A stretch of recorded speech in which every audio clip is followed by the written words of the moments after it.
डबे तयार करताना प्रेमाच्या स्पर्शामध्ये कुठे ना कुठेतरी तफावत आहे, काही ना काही तो भी है। म्हणून पूजा कर्म केलं जातं, कथा श्रवण केली जाते, या सगळ्या गोष्टी खऱ्या आहेत, परंतु सगळ्यात महत्त्वाचा विषय की तिथे प्रेमारंभ, कि पहले उसको समझो। म्हणून कथा श्रवण करताना आधी नमस्कार करायचा की प्रभू मी ही जी कथा श्रवण करतोय मला दुसरं काही नको, मला बस तुझी कृपा पाहिजे, बाकीच्या वस्तू तर सगळ्या मिळत राहतील।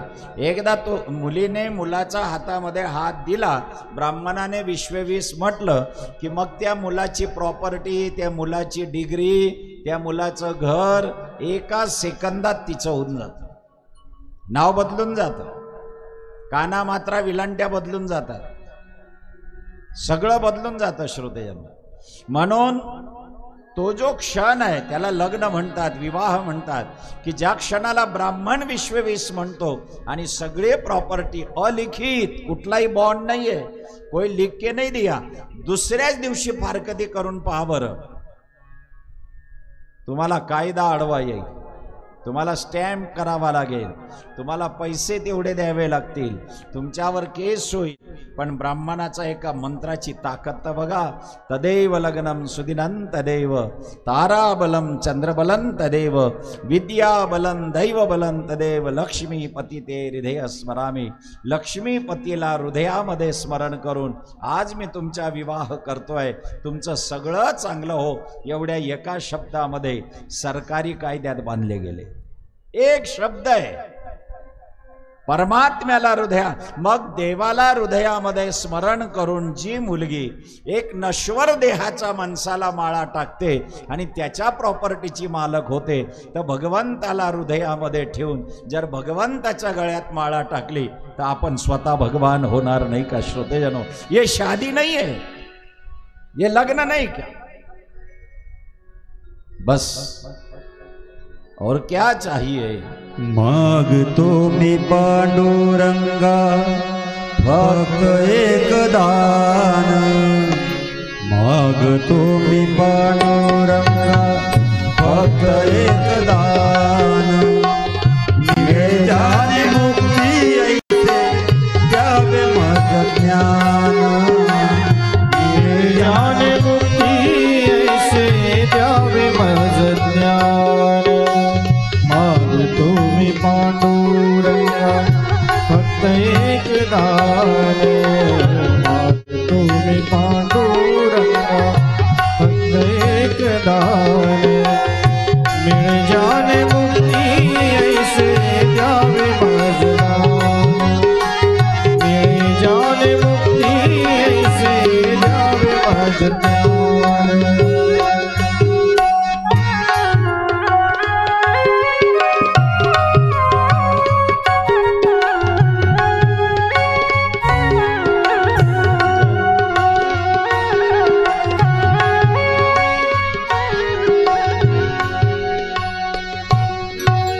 पतिताना पावन करते दया तुझी थोर, पतिताना पावन करते दया तुझी थोर, भीक मागतो मी चरणे अपराधी घोर, अपराधी घोर, क्षमा करी क्षमा करी क्षमा करी बा विठ्ठला, अंगी नाही प्राण, क्षमा करी बा विठ्ठला, अंगी नाही त्राण, मिळे जाणे मुक्ती ऐसे द्यावे माझं ज्ञान, मिळे जाणे मुक्ती ऐसे द्यावे माझं ज्ञान।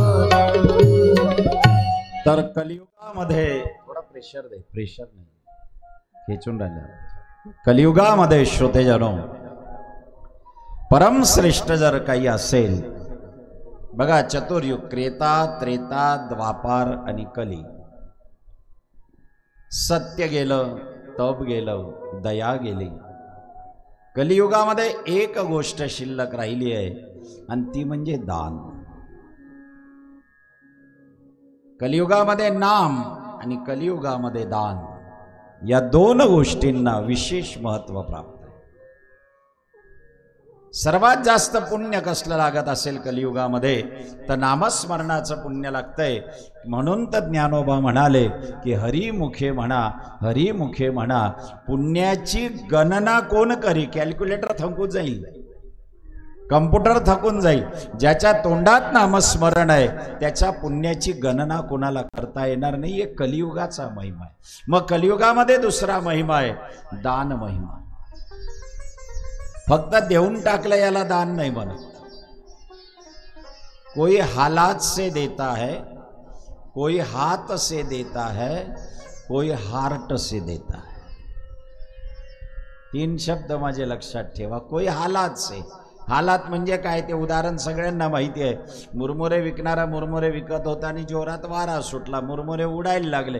हालात बन गई तर तेव्हा तो म्हणायला लागला कृष्णार्पण कृष्णार्पण कृष्णार्पण. आता आवरूच शकत नाही. कोई हालात से जाओ. हालातने नका देऊ श्रोतेजनो की आता द्यावंच लागतंय, नाईलाज आहे म्हणून. नाही, वो दान नाही आहे. काही लोक हात से देते. हात से देते या शब्दाचा अर्थ असा आहे की फक्त संकल्प सोडला, दिलं आणि 4 वेळा चौकशी केली त्याची.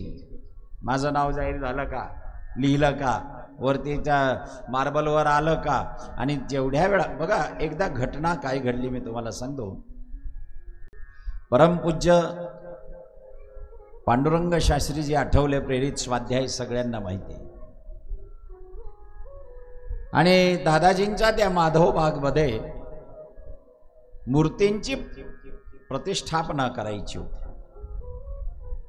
योगेश्वर भगवान, पार्वती माता, गणपती, महादेवजी अशा मूर्त्या होत्या मंदिरामध्ये. एक सेठ, एक मारवाडी, अत्यंत श्रीमंत मारवाडी, तो उभा राहिला आणि त्याने सांगितलं, म्हणले दादाजी या सगळ्या मूर्त्या मी देईन. जो पण काही खर्च येईल तुम्ही वाटेल तिथून मार्बलचा मागवा, पंचधातूचा मागवा, तुम्हाला ज्याच्या बसवायचा त्याच्या बसवा, पण मूर्तीचा सगळा खर्च मी देईन. दादाजी म्हणे तुम्ही मला 10 मिनिटानंतर माझ्या हॉलमध्ये येऊन भेटा, आज सगळ्यांसमोर मी तुम्हाला काही सांगत. आणि त्या व्यक्तीला बोलवलं की इतना बडा दाता, ज्या वेळेला मंदिर कसं बांधावं हा प्रश्न होता आणि सगळ्या मूर्त्या मार्बलचा एक माणूस देतोय, आणि ते मोठ्या मोठ्या मूर्त्या, त्यावेळचा तो खर्च होता, आताचा जाऊ द्या, त्यावेळचा तो. दादाजी बोले मुझे आके मिलो. गेला भेटाय. त्यावेळेला दादाजींनी त्याला सांगितलं की मी तुझ्या मूर्त्या नाही घेऊ शकत. तो म्हणे का, अडचण काय. म्हणे अडचण काय सांगू तुला. फक्त तुझ्या पैशाने मूर्ती घेतली आणि ती मूर्तीची जर स्थापना केली तर तू जेवढ्या वेळा येशील तेवढ्या वेळा तुला त्या मूर्तीमध्ये भगवान दिसण्याच्या ऐवजी मी दिले मी दिले मी दिले याचं दर्शन होईल.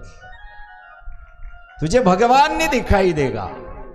जेवढ्या तू कोणालाही घेऊन येशील तर त्याची बुद्धी बिघडवून देशील. याच्या समोर मूर्त्या दिसतायत या मी दिल्या. मला तुझ्यातला मी त्याच्यात दिसायला नको, तुलाही योगेश्वर दिसला पाहिजे, म्हणून सगळ्या स्वाध्यायींकडनं मी 1-1 रुपया गोळा करेन, पण मूर्त्या सगळ्यांच्या बसवेल. दादाजींनी दिलेलं उत्तर, दान शब्द कलियुगामध्ये जरी श्रेष्ठ आहे, पण दानाचा मागची भावना पण लक्षात घ्या की दान क्या. म्हणून आमच्या शास्त्रामध्ये काही वेळा अशा प्रकारची दानं कलियुगामध्ये सांगितली श्रोतेजनो की जे देताना आम्हाला पैसे खर्च करावे लागत नाही आणि मी पणा येत नाही. मी त्या दानांची यादी देतोय.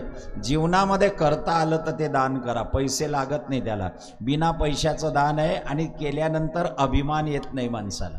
आणि सगळ्यात महत्त्वाचं, ज्याला देऊन राहिलोय त्याचं नाव माहिती नसतं आपल्याला. अशा प्रकारचे दान मी सांगतोय, जरा नीट लक्ष द्या.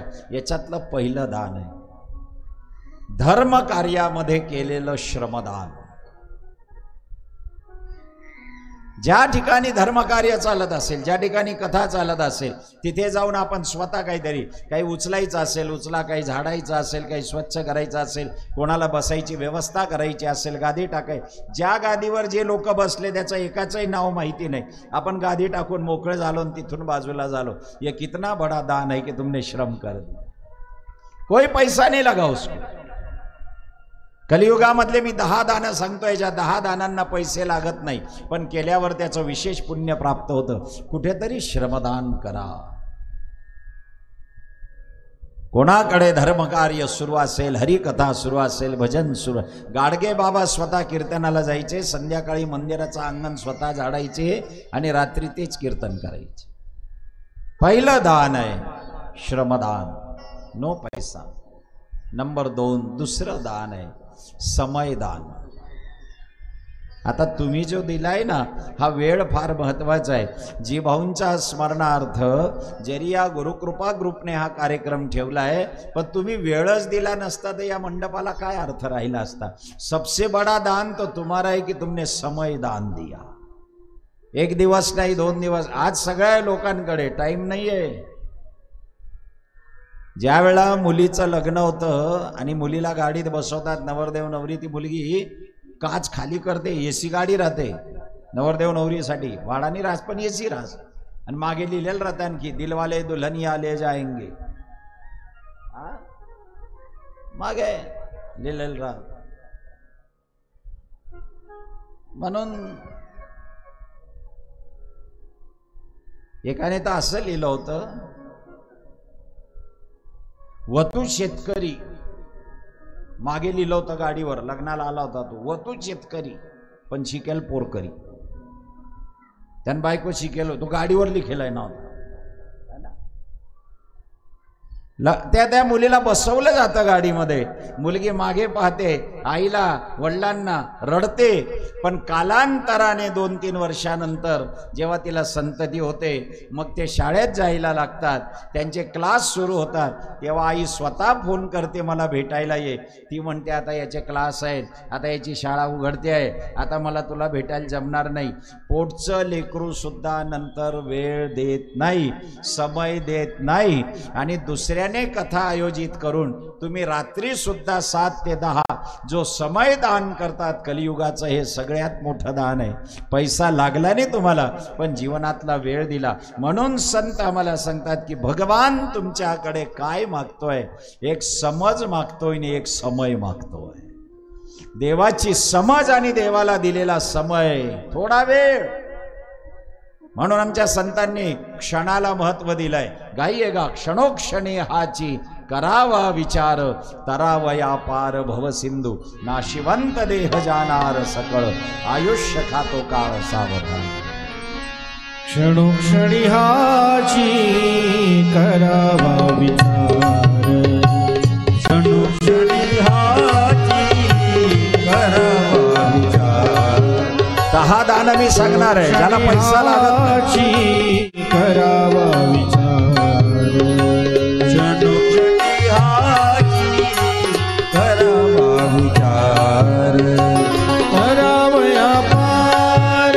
करावया पार, करावया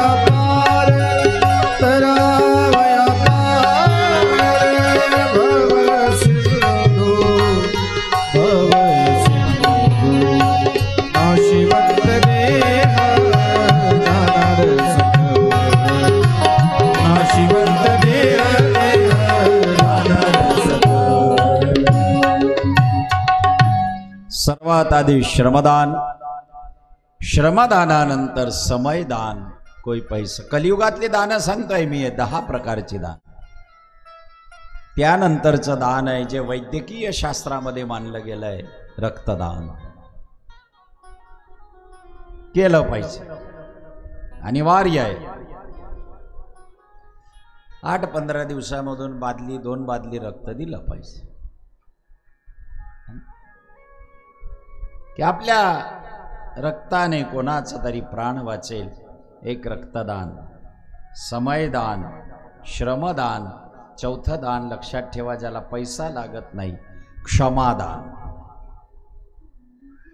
झाला असेल कोणाचा अपराध झाला असेल, काही वेळा काही घटना अशा घडून जातात, त्याच्या मनामध्ये नसतं की तो अपराध करायचा, पण उसके हाथ से हो गया, बन गई बात, उसको क्षमा कर दे.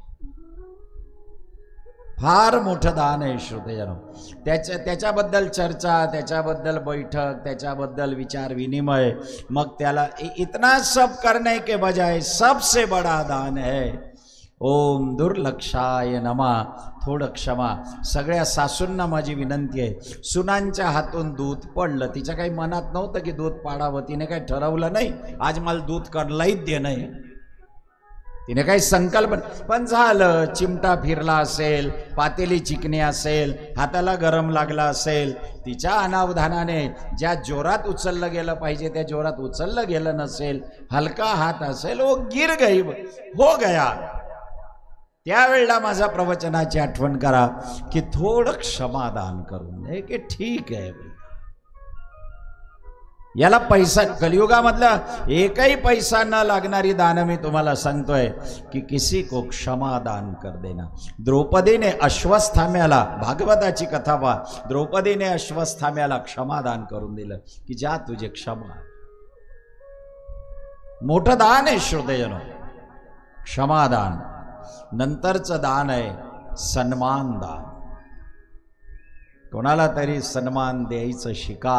तुम्ही दुसऱ्याला मोठं म्हणाल ना तेव्हा लोक तुम्हाला मोठं म्हणतील. दुसऱ्याला मान दिल्याशिवाय आपल्याला सन्मान दान. आपल्या लग्नामध्ये आपण ज्यांना शाल श्रीफळ देऊन सन्मान केलेला असतो, ज्यांना नमस्कार केलेला असतो मोठं, त्यांच्या लग्नात गेल्यावर त्यांना नमस्कार करावाच लागेल. सन्मान परत मिळतो माणसाला. सन्मान काही पैसा लागत नाही त्याला. सन्मान, खाली नमस्कार, या या म्हणण्यामध्ये केवढा मोठा आदर आहे. कसे आहात, बरे आहात, आनंद आहे.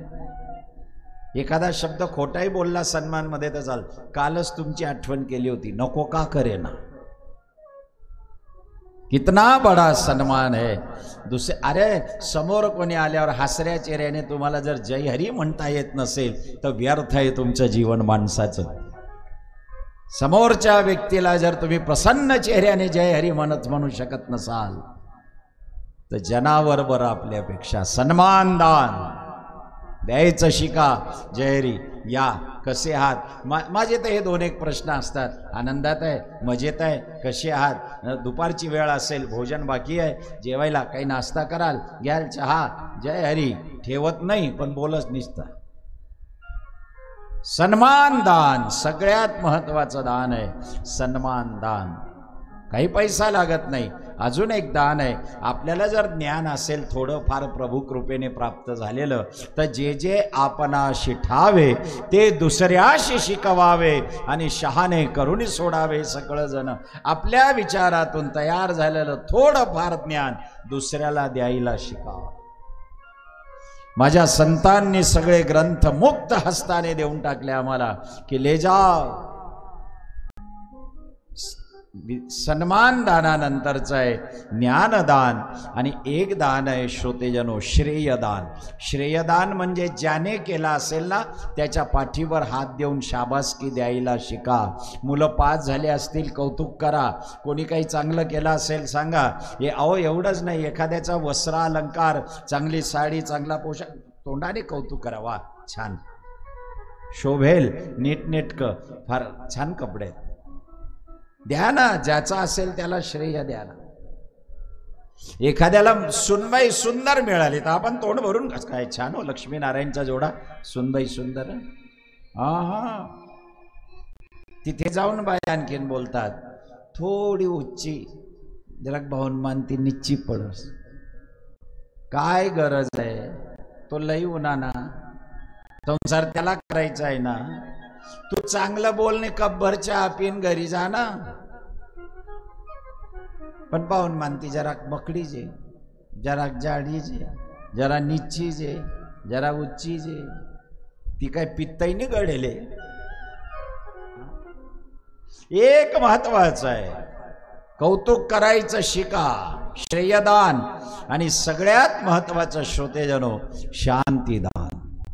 काही पैसा लागत नाही, आपणही शांत राहा, दुसऱ्यालाही शांत राहू द्या.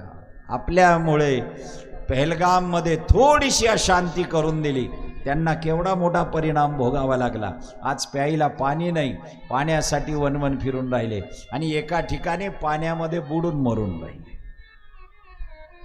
जर पहलगामला शांती त्यांनी भंग केली नसती तर त्यांची शांती भंग झाली नसती. म्हणून देता आलं तर दुसऱ्याला शांती दान द्या.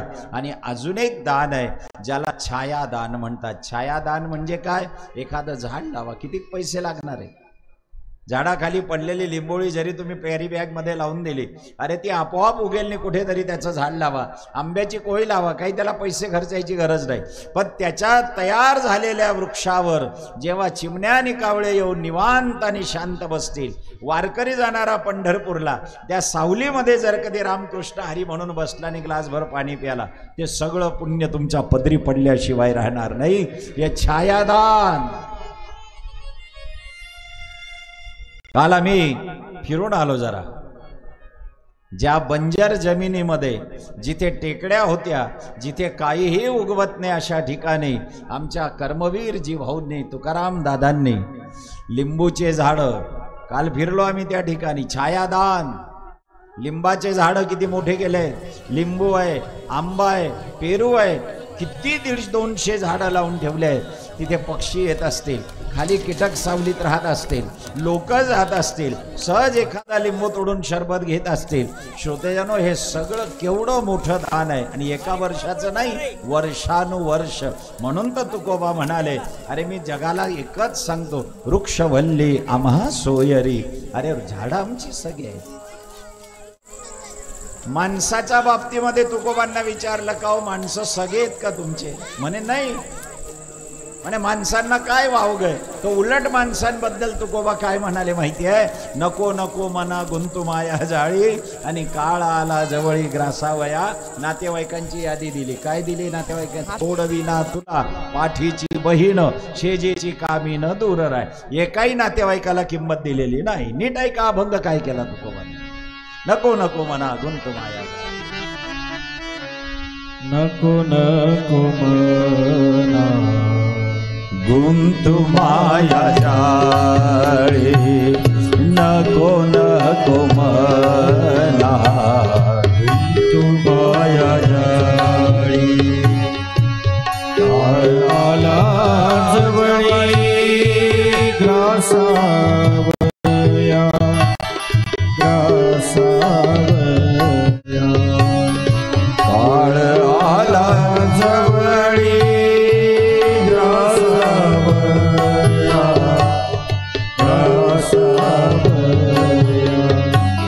सोडविला तुला पाठीची बहीण, सोडविला तुला पाठीची बहीण. शेजेची कामिना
सगळ्यात महत्वाचं.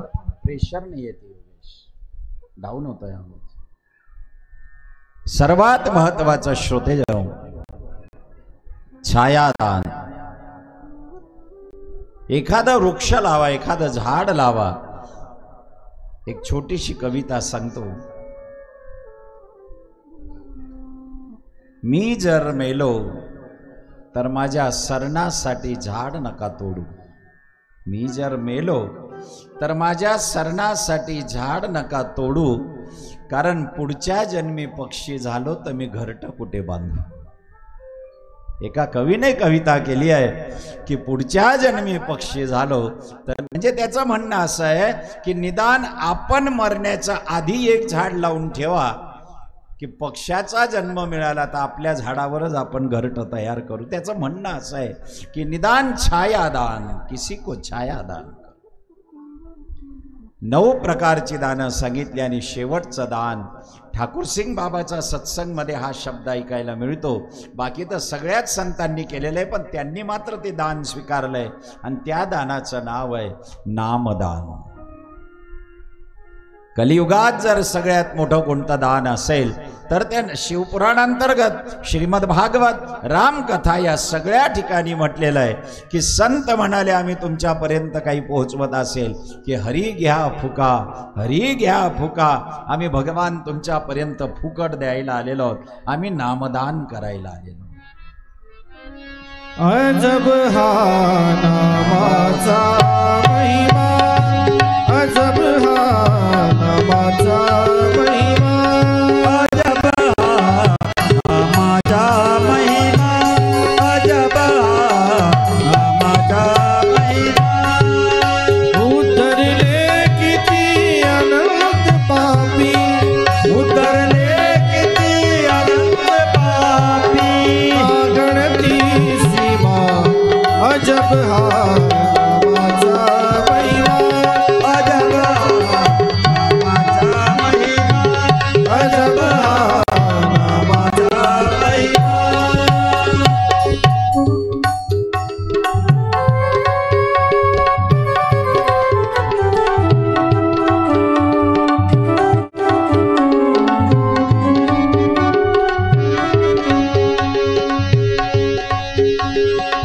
या नामाने तरला वाऱ्या, या नामाने तरला वाऱ्या, पावन झाली शिला अहिल्या, पावन झाली शिला अहिल्या, अमर झाली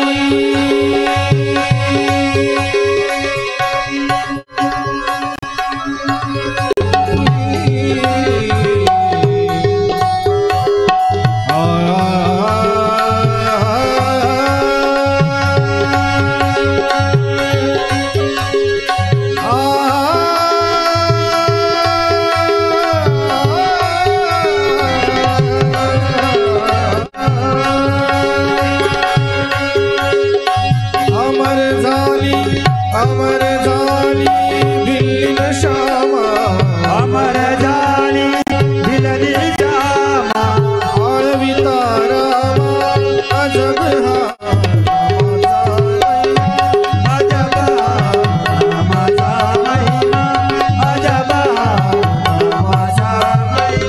नामाचा महिमा. नामाचा महिमा.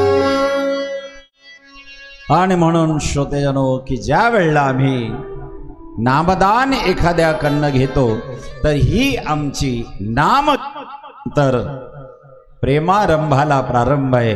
प्रेमारंभानंतर प्रेमोपासना सुरू करा की उपासनेला दृढ चाल व्हावे, भूदेव संतासी सदा लवावे, आणि सत्कर्म सन्मार्ग याने आपलं वय घालवावे. इतकं सगळं करताना एक दान महत्वाचं आहे की सर्वामुखी मंगल बोलवा. त्यावेळेला या घटना घडतील जीवनामध्ये, त्यावेळेला प्रेमोपासना आणि त्याच्यानंतरची जी अनुभूती येईल त्याला प्रेमानुभूती म्हणतात. आणि भगवंताला आवडणारा विषय आहे नितांत प्रेम, आणि याचं सुंदर उदाहरण शिवपुराणामध्ये आलेलं आहे. श्रोतेजनो, काशी नगरी सगळ्यांना माहिती आहे, आणि या काशी नगरीमध्ये एक वेश्या राहत होती. त्या वेश्येचं नाव सगळ्यांना माहिती आहे, जिला महानंदा म्हणतात. महानंदा वेश्या इथे वर्णन आलेलं आहे श्रोतेजनो की महानंदा ऐसी शिवभक्त भोळी अग्नीत उडी निशंक घाली हृदयी स्मरोनी शिवसांब पाय मुखाने म्हणोनी नमः शिवाय। देहविक्रय करणारी स्त्री, पापाचरण करणारी स्त्री, महानंदावेशा, परंतु तिच्याही जीवनामध्ये तिने एक नियम केला होता। कोणता? की ज्या दिवशी सूर्योदयानंतर पहिला पुरुष तिच्याकडे यायचा 24 तास ती त्या पुरुषाला पतीसारखं मानून पतिव्रता धर्म, नंतर तिच्यासाठी दुसरे पुरुष हे बापासारखे भावासारखे होते। कुठल्याही प्रकारे दुसऱ्या पुरुषावर वाईट नजर नाही, पण ज्या दिवशी तो पुरुष यायचा तो पुरुष तिच्यासाठी पती असायचा। पुरुष रोज बदलायचा, पण मनातला भाव मात्र पतीचा कॉन्स्टंट। ये कोणचा पतिव्रता धर्म? महानंदा नावाची वेश्या भगवान शिवाची उपासना करणारी होती। भगवान शंकराला प्रणाम, सकाळी लिंगार्चन करायचे, 11 ब्राह्मण तिच्याकडे रोज यायचे, महादेवाचा अभिषेक करायचे, 11ही ब्राह्मणांना रोज ब्राह्मण भोजन दिलं जायचं, भरभरून दक्षिणा दिली जायची आणि महानंदा मग आपला शृंगार करायची आणि पुरुषाची वाट पाहत बसायची की आज माझ्याकडे कोणीतरी नवीन पुरुष। ये कैसा शास्त्र है बा? सकाळी 7 वाजेपासून तर दुपारी 12 वाजेपर्यंत अखंड महादेवाची पूजा चालायची, रुद्राचा अभिषेक चालायचा, सहस्रलिंगाचं लिंगार्चन केलं जायचं आणि महानंदा मनोभावे भगवान शिवाची पूजा करायची, शिवाला स्वतःला समर्पित करायची श्रोतेजनो, आणि भगवान शिवाची प्रार्थना करायची। नागेंद्र हाराय त्रिलोचनाय भस्मांग रागाय किंवा नमामि शमीशान निर्वाण। रुद्राष्टक बाकी अपना नमामि गा लीजिए। नमामि शमीशान निर्वाण रूपं विभुव्यापकं ब्रह्मवेदस्वरूपं निजं निर्गुणं निर्विकल्पं निरीहं चिदाकाशमाकाशवासं भजेऽहं निराकारो मूलं तुरीयं गिराज्ञानभूतितमीशं गिरीशं करालं महाकाल कालं कृपालो गुणागार संसार पारं न तू हम बोले तू बोले तू बोले तू बोले तू बोले तू बोले तू बोले तू बोले तू बोले तू बोले तू बोले तू बोले तू महादेव।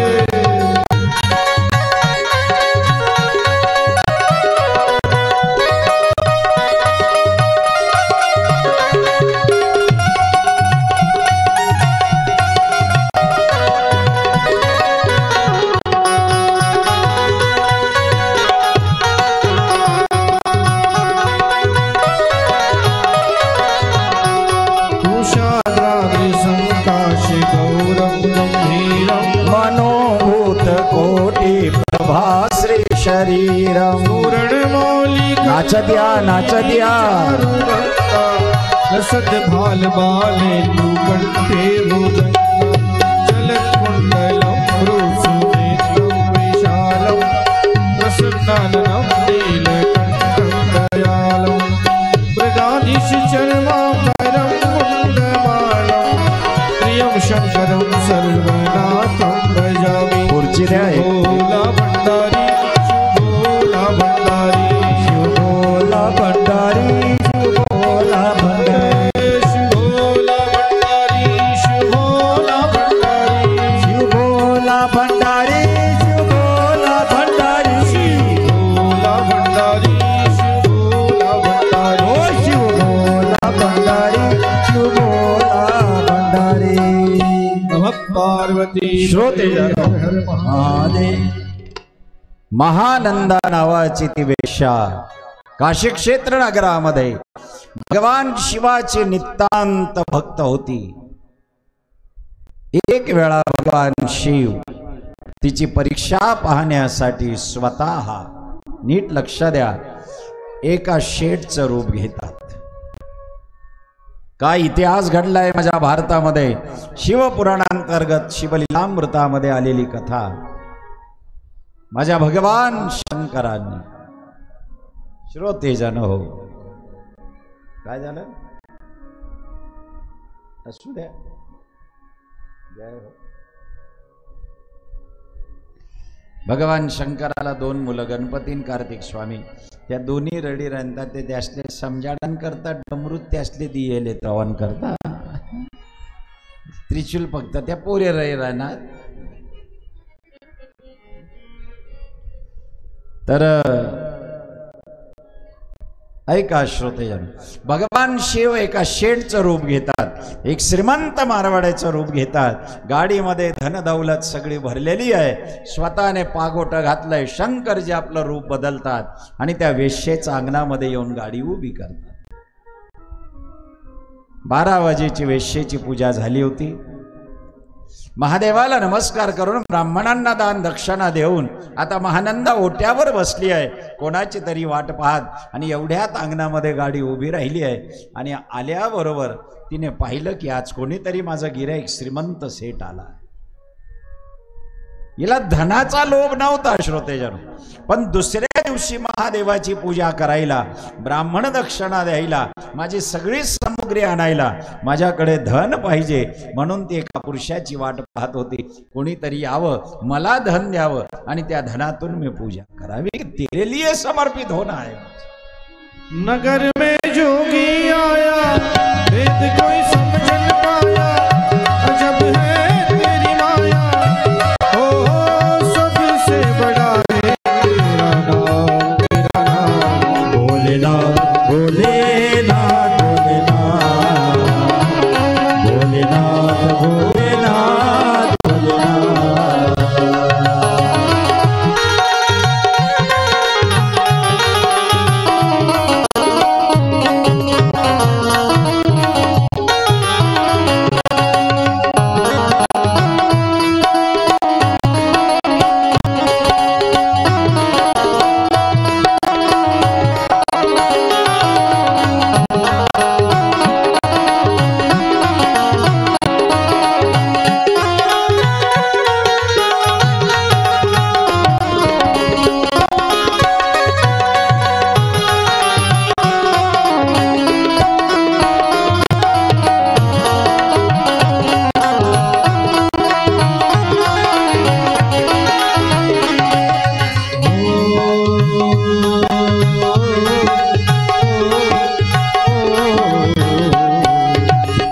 विभूत गले रुणमाला शेष नाग लिपटायो, आको तिलक भाल चंद्रमा नगर अलग जगायो.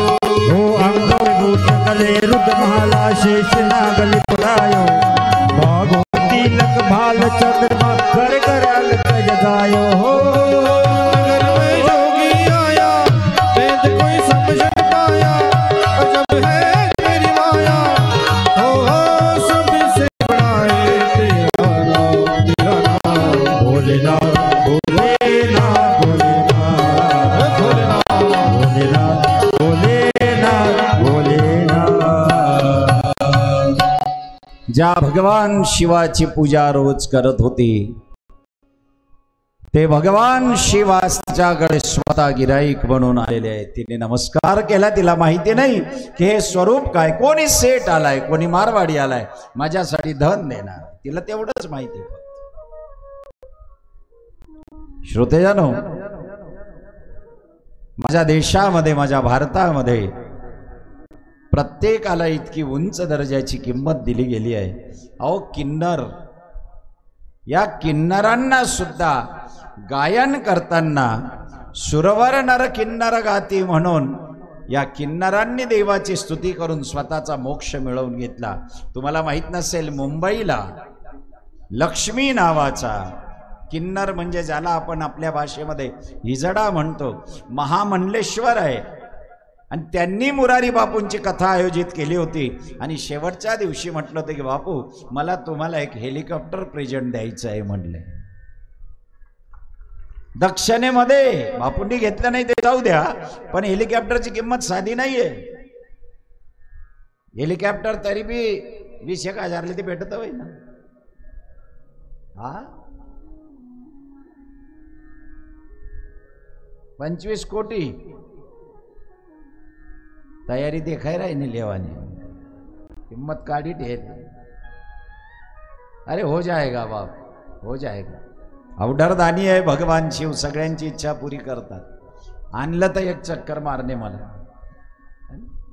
एक लक्ष द्या श्रोतेजनो,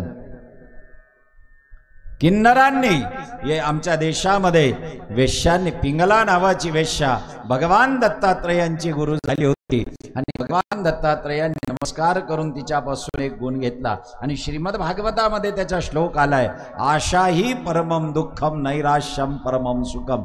हा गुणधर्म पिंगला नावाचा वेश्येकडनं भगवान दत्तात्रेयांनी घेतलाय. श्रोते 24 गुरूंपैकी की आशा माणसाला अत्यंत वाईट असते, परमसुख प्राप्त करायचं असेल तर निराशा. म्हणून एक लक्ष द्या, तुम्ही कोणासाठी खूप काही कराल ना, त्याने जर आपलं मन दुखवलं तर सगळ्यात मोठा दुःखाचा डोंगर तिथे तयार होतो. आशा ही परमम. म्हणून दुसऱ्यापासून आपण कमीत कमी आशा ठेवा, म्हणजे तुम्ही दुःखी होणार नाही. एका माणसाला अशी सवय होती, एका गावामध्ये त्याला काही वस्तू लागली, तो मागायला जायचा. तर एक काम करायचा, त्याच्या घरी मागायला जाताना कागदावर नाही हा शब्द लिहून आपल्या खिशात ठेवायचा आणि मग मागायला जायचं. त्याला लोकांनी विचारलं की तो असं का करतो? नाही शब्द खिशात ठेवतो आणि मग जातो. म्हणे दीद ते लई हो, नाही ते नाही ते म्हणजे पहिले पाहिनच होत. दिलं तर वस्तू घेऊन यायची, त्याने नाही म्हटलं तर दुःखाचं कारण नाही. ते मी गर्दीनं लयले मंजोडेच ते. विचार पॉझिटिव्ह ठेवायचा. तो आशा ही परमम दुःखम. पिंगला नावाचा वेश्येने काय काम केलंय? भगवान दत्तात्रेयांना उपदेश केलाय. श्रोतेजनो, महानंदा नावाची वेश्या भगवान शंकराला प्रसन्न करते आहे. काश्मीरमध्ये जाऊन या, तिथे एका वेश्याने फार मोठं काम केलेलं आहे. आणि अयोध्येमध्ये मुरारी बापूंनी 2 वर्षापूर्वी भारतातल्या वेश्या एकत्र करून त्यांच्या पुढे रामकथा सादर केली होती आणि त्यांच्या उंच घराण्यामध्ये लग्न लावून त्या मुलींचे जीवन सुखी करून कितना बड़ा काम कर दिया एक संत गादी ने, कितना बड़ा काम कर दिया एक रामकथा ने. झालं, बापूंवर टीका झाली, लोक बोलायचे, पण घाबरले नाहीत. श्रोते घाबरले नाहीत. येऊ द्या ना, वादळ येईल ना. वादळ जेवढ्या जोरात येतं ना तेवढा कचरा जास्त वरती जातो, तेव्हा तो स्वतःला समजतो. भले वादळचा झटका बसला ते जाऊ द्या, इतकं वर जाण्याचा योग कधी आला नसता. तो आला तर खरी, निदान इतने दूर लेके तो गया कम से कम इतना ऊंचाई पर तो ले. वादळ कचऱ्याला सुद्धा ऊंचाईवर घेऊन जातो. आपल्या जीवनात आलेलं वादळ आपल्याला वर घेऊन जाण्यासाठी आलंय.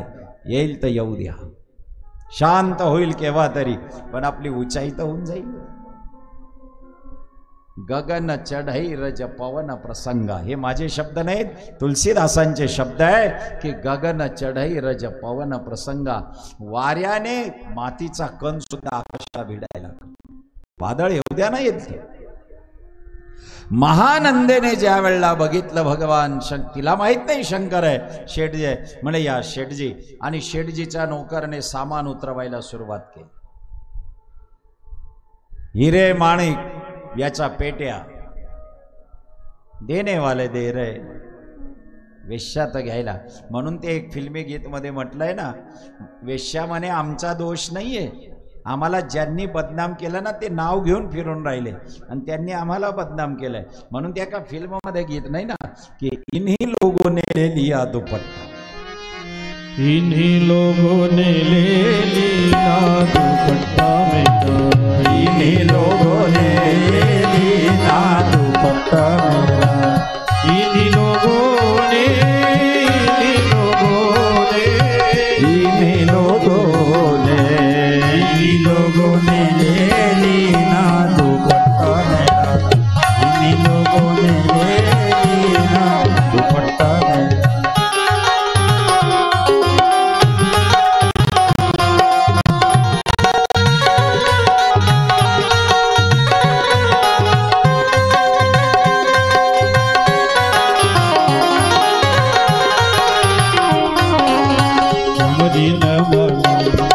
रजवा से पूछो हमारी न मानो, हमारी न मानो रंग रजवा से पूछो, हमारी न मानो रंग रजवा से पूछो, रजवा से पूछो रंग रजवा से पूछो, रजवा से पूछो रंग रजवा से पूछो। इसने गुलाबी रंग दीना दुपट्टा मेरा, इसने गुलाबी रंग दीना दुपट्टा मेरा। इन्हीं लोगों ने, इन्हीं लोगों ने, इन्हीं लोगों ने, इन्हीं लोगों ने ना दुपट्टा मेरा, इन्हीं लोगों ने ले लीना दुपट्टा मेरा। भगवान शंकराला घरात आणलंय, मंचकावर बसवलंय, सर्व सामान ठेवण्यात आला आणि एवढी एक अशी पेटी होती, लाकडाची पेटी. ती पेटी सेठ आपल्या मांडीवर घेऊन बसले. सोन्याच्या पेट्या नोकर उतरवतायत, हिऱ्याच्या पेट्या नोकर उतरवतायत, पैशाने भरलेल्या मोहरांच्या पेट्या नोकर उतरवतायत आणि लाकडाची पेटी मात्र सेठ मांडीवर घेऊन बसलाय. वेश्याला डाऊट आला, त्यांच्यापेक्षा भारी वस्तू याच्यामध्ये असली पाहिजे, म्हणून तर मालक स्वतः मांडीवर घेऊन बसलाय. तिने प्याला फुलपात्र भांड भरून आणलं, महादेवांना शेठला पाणी दिलं, नमस्कार केला आणि सांगितलं, माझ्याकडे तुम्ही आलात, मला धन्यता वाटते. हा देह तुमच्यासाठी समर्पित आहे. म्हणे मी 3 दिवस राहणार आहे, 3 दिवसासाठी तुम्ही माझे पती आहात. पतिव्रता धर्माचं पालन करून मी तुमची सेवा करेन. माझा अधिकार नाही, मी नमस्कार करते, पण एक प्रश्न तुम्हाला विचारते. इतक्या सगळ्या भारी वस्तू तुम्ही नोकरच्या हातून कोपऱ्यात ठेवल्या आणि एक लाकडी पेटी मांडीवर धरून बसलात. जरा आतताईपणा करते पण विचारते, असं काय याच्यामध्ये, जिसको तुमने संभाल के रखा है. तेव्हा ते सेठ त्या वेश्येला सांगतायत, याच्यात महादेवाची पिंड आहे, लिंग आहे, आत्मलिंगापेक्षाही त्याची जास्त किंमत आहे. जर तू माझा पतिव्रता धर्म स्वीकारत असेल तर मी तुला एक सांगतो, याला इतकीशी खरोच सुद्धा यायला नको. हे कुठे पडता कामा नये, असं कुठे ठेवून देता कामा नये. याचा अभिषेक झाला पाहिजे, याची पूजा झाली पाहिजे, याला नैवेद्याला जे लागतं ते सगळं दिलं गेलं पाहिजे, याच्यावर गाईचा दुधाचा अभिषेक झाला पाहिजे. हे सगळं तुला करायचं आहे. या सोन्याच्या पेट्या तुला सगळ्या बहाल. एवढं धन मिळालं आणि दुधाचा अभिषेक फक्त करायचं. म्हणे मला लिंग पाहता येईल. देवाने पेटी उघडवली, आत्मलिंग दाखवलं. महानंदेने नमस्कार केला, मी तुमची पत्नी आहे. या लिंगाचा सांभाळ करणं माझं कर्तव्य आहे, कारण मी महादेवाची उपासना करणारी आहे. माझ्या अंगणामध्ये जो कोंबडा आहे, त्या कोंबड्याच्या गळ्यामध्ये सुद्धा मी रुद्राक्ष दिलेला आहे. अहो, माझ्या घरी माकड आहे, त्या माकडाच्या गळ्यात सुद्धा रुद्राक्ष आहे. मी स्वतः महादेवाची भक्त आहे. भगवान शिवावर माझं नितांत प्रेम आहे. आणि एक महत्वाचं सांगतो श्रोतेजनो, शंकराची पूजा जोपर्यंत तुम्ही करत नाही, शंकरावर तुमचा विश्वास बसत नाही, तोपर्यंत तुम्हाला राम, कृष्ण आणि पांडुरंग आशीर्वाद देणार नाही. शिवश्च हृदयो विष्णू, विष्णुश्च हृदये शिवा. हरी हरा नाही भेद, दोघांमध्ये भेद करू नका. पांडुरंगाच्या मूर्तीला वरच्या बाजूने जर हात फिरवला तर परब्रह्म लिंगम भजे पांडुरंगम. पांडुरंगाच्या डोक्यावर लिंग आहे. स्मरण करावं लागेल आजच्या द्वादशीला. गायिये का महायोग पीठे तटे भीमरथ्या. पांडुरंगाष्टकाचे 2 श्लोक म्हणायचे आहेत. गायिये. महायोग पीठे तटे भीमरथ्या वरं पुंडरीकाय दातु मुनीन्द्रे समागम्यतीष्टं महानन्दकन्दं परब्रह्मलिङ्गं भजे पाण्डुरङ्गं महायोगपीठे.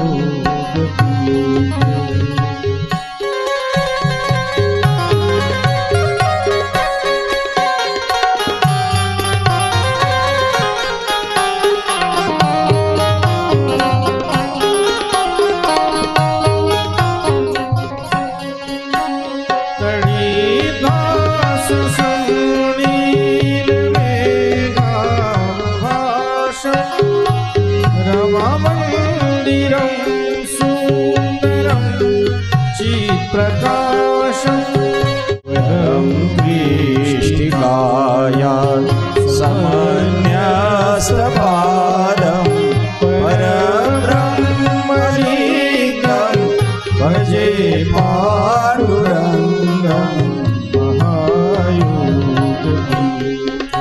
महायोग पीठे तटे भीमरथ्या। रामाकडे बघा श्रोतेजनो, सगळ्या रामाकडे जेवढ्याही सगळ्या नाव आहेत याच्यात भगवान शंकराचा श स हा आहेच। वडिलांचं नाव दशरथ, शंकराचा श आहे। आईचं नाव कौशल्या, शंकराचा श आहे। लक्ष्मण सोबत आला, शंकराचा श आहे। शबरीची बोरं खाल्ली, शंकराचा श आहे।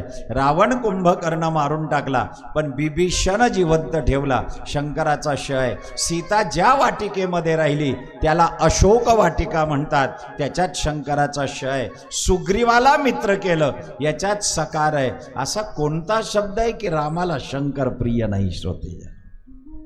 आणि जरा शंकराकडे बघा, महादेव रामाचा म आहे, प्रेत रामाचा र आहे, भस्म रामाचा म आहे, पार्वती रामाचा र आहे, उमा रामाचा म आहे। रकार आणि मकार जिथे आहे ते भगवान शंकराला प्रिय आहे आणि सकार जिथे आहे ते माझ्या रामाला प्रिय आहे। शिवश्च हृदयो विष्णू। शंकराचा डोक्यावरचा गंध म्हणजे आडवा 2 रेषा, म्हणजे रामाचं धनुष्य त्यांनी धारण केलं, आणि रामाचा गंध म्हणजे उभ्या 3 रेषा, म्हणजे शंकराचं त्रिशूल रामाने धारण केलं। जोपर्यंत तुम्ही शंकराची उपासना करत नाही, रामराया तुमच्यावर कधीही कृपा करणार नाही। दोघांमध्ये भेद नका करू। काही लोक म्हणतात की आम्ही याचे भक्त आहोत, आम्ही त्याचे, आम्ही शैव आहोत, आम्ही वैष्णव आहोत। बिलकुल नाही श्रोतेजन, कसला शैव आणि कसला वैष्णव? जगामध्ये एकची ब्रह्म घडे, एकच गहूपन प्रकार बहुते, लाडू आणि पापडे जगामध्ये एकची ब्रह्म घडे। आत्मलिंग पाहिलं तिने, पेटी झाकली महानंदेने, पेटी ठेवून दिली, लिंगार्चनाची पूजा सुरू झाली। अभिषेकाला लिंग घेतलंय, भगवान शिव त्या ठिकाणी बसलेले आहेत आणि भगवान शंकराने अग्निनारायणाला सांगितलंय लवकरात लवकर प्रज्वलित व्हा। शंकरजी बसले आहेत शेठच्या रूपामध्ये, महादेवाची पूजा चालली आहे। कोंबड्याला रुद्राक्ष आहे, माकडाला रुद्राक्ष आहे, आनंदी आनंद सगळा चालला होता। आणि एवढ्यात शंकराचा आज्ञेने महालाला आग लागली। श्रुती वाडा जळायला सुरुवात झाली। महानंदेने पाहिलंय की आधी सेठ कुठे आहेत? पतिव्रता धर्म, माझ्याकडे आलेले सेठ 3 दिवस पर्यंत राहणार आहेत, पतिव्रता धर्माने ते माझे पती आहेत। अरे ते गेले तर मी स्वतः अग्नीमध्ये उडी टाकेल, आधी मला त्यांची काळजी करायची आहे। म्हणून ती शंकरांकडे जाते। तेवढ्यात भगवान शंकर त्या शेठच्या रूपात म्हणतात, माझ्याकडे आल्यापेक्षा मी ज्याला खरोच यायला नको असं महत्वाचं रत्न तुझ्याकडे माझं आत्मलिंग दिलंय, आधी मला लिंग आणून दे। धक धक धक धक वाडा जळतोय। लिंग ठेवलेली लाकडाची पेटी आहे, लाकूड तर आणखीनच जळणार आहे।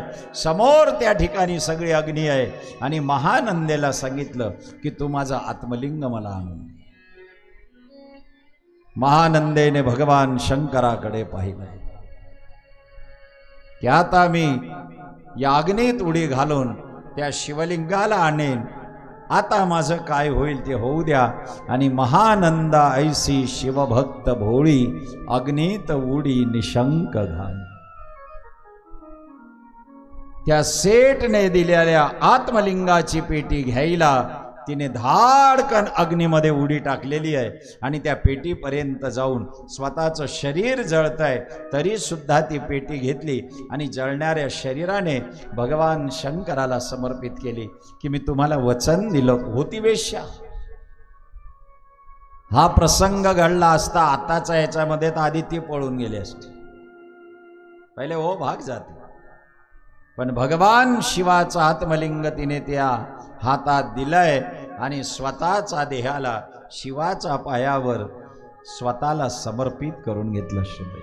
शंभो शंकर शंकरा करुणा करा जग जागवा शंभो शंकरा करुणा करा जग जागवा तू आपदा वारणारा तू दुःखिता तारणारा तू आपदा वारणारा तू दुःखिता तारणारा कोई कृपावंत विश्वातले आत भयंकरा शांत होई कृपावंत विश्वातले आत भयंकरा शांत शंभो शंकरा करुणा करा जग जागवा करुणा करा जग जागवा आणि हे माकड आणि कोंबडा ज्यांच्या गळ्यात रुद्राक्ष बांधला होता यांनी त्या अग्नीमध्ये उडी टाकली होती महानंदेसाठी, ते पुढच्या जन्मी राजकुमार म्हणून जन्माला आले आणि सगळ्या संपत्तीचे मालक झाले. तरी सुद्धा त्यांनी ते स्वीकारलं नाही, अलंकार घातले नाही, गळ्यात फक्त रुद्राक्षाची माळा घातली. रुद्राक्ष फार हा माझ्या गळ्यात जो रुद्राक्ष आहे द्विमुखी रुद्राक्ष आहे, दोन मुखी. हे फार महाग मिळतात, आता तर फारच किमती वाढल्या आहेत, दिसायला काही दिसत नाही श्रोतेजनो, पण द्विमुखी रुद्राक्षाची आताची किंमत 14 ते 15,000 रुपये. तेही ओरिजिनल मिळालं तर ठीक, पाहिलं तर वस्तू एवढीशी आहे. हा द्विमुखी रुद्राक्ष आहे. हे पंचमुखी रुद्राक्ष आहेत. हे बाल रुद्राक्ष म्हटलं जातं यांना, जे छोटे येतात हे बाल रुद्राक्ष आहेत. हे मला रामदेवजी बाबांनी दिलेले आहे नंदुरबारला. ही माळा मला रामदेवजी बाबांनी दिली आहे, ही रुद्राक्ष. आणि हा आहे द्विमुखी रुद्राक्ष. सरसा एकमुखी आणि द्विमुखी रुद्राक्ष अत्यंत, यांचं दर्शन मुश्किल आहे, मिळणं तर जाऊ द्या, पण यांचं दर्शन, याला 2च मुख दिलेले आहेत. हा एका संताकडून प्रसाद मिळालेला आहे. रुद्राक्षाला धारण करून स्वतःचा देहाला मरताना समर्पित करणाऱ्या त्या कोंबड्याने आणि त्या माकडाने पुढचा जन्म राजकुमाराचा घेतला, परंतु स्वतः सुधर्मा कुठलेही अलंकार घालत नव्हता, खाली रुद्राक्ष धारण केले. शुद्ध आपल्या शरीराला एखाद्या तरी रुद्राक्षाचा स्पर्श पाहिजे. रुद्राक्ष काय? भगवान शंकराच्या डोळ्यातून निघालेल्या अश्रूतून तयार झालेल्या झाडाला आलेली फळ आहेत.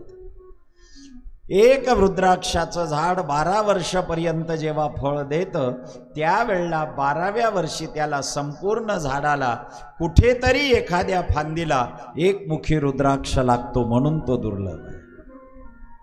एकच 12 वर्षामध्ये, विचार करा, म्हणून त्याची किंमत एवढी आहे.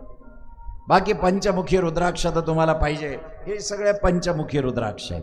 बाकी हा रुद्राक्ष दुर्मिळ आहे, ज्याला द्विमुखी रुद्राक्ष म्हणजे भगवान शंकराचं पिंड आहे. श्रोते प्रत्यक्ष, म्हणून याचं पाणी आपल्या अंगावरून गेलं पाहिजे, द्विमुखी रुद्राक्षाचं दर्शन झालं पाहिजे. रुद्राक्ष अत्यंत महत्वाचे. हातात रुद्राक्ष घालून ठेवा, नसांवर परिणाम होतो, बीपी कंट्रोल होतो, ब्लड प्रेशर कंट्रोल होतो. म्हणून बाल रुद्राक्ष सुद्धा परिणामकारक आहे.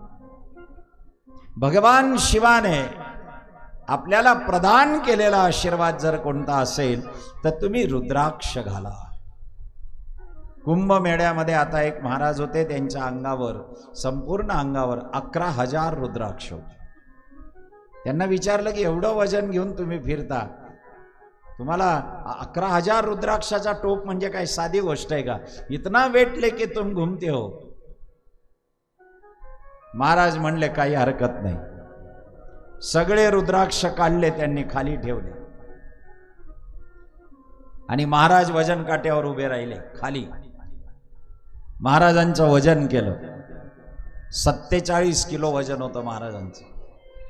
मग महाराजांनी रुद्राक्षाचा टोप घातला, वजन काट्यावर गेले, 42 किलो वजन भरलं. विचार करायला लागले की वाढायला पाहिजे 47चं, 42 हे वेटलेस कस काय झालं? तेव्हा महाराजांनी सांगितलं, रुद्राक्षाचा गुरुत्वाकर्षणाचा शक्तीने माझं शरीर पृथ्वीपासून आधांतरी ठेवायचं काम हे रुद्राक्ष करतात. म्हणजे यांच्यामध्ये ताकद आहे.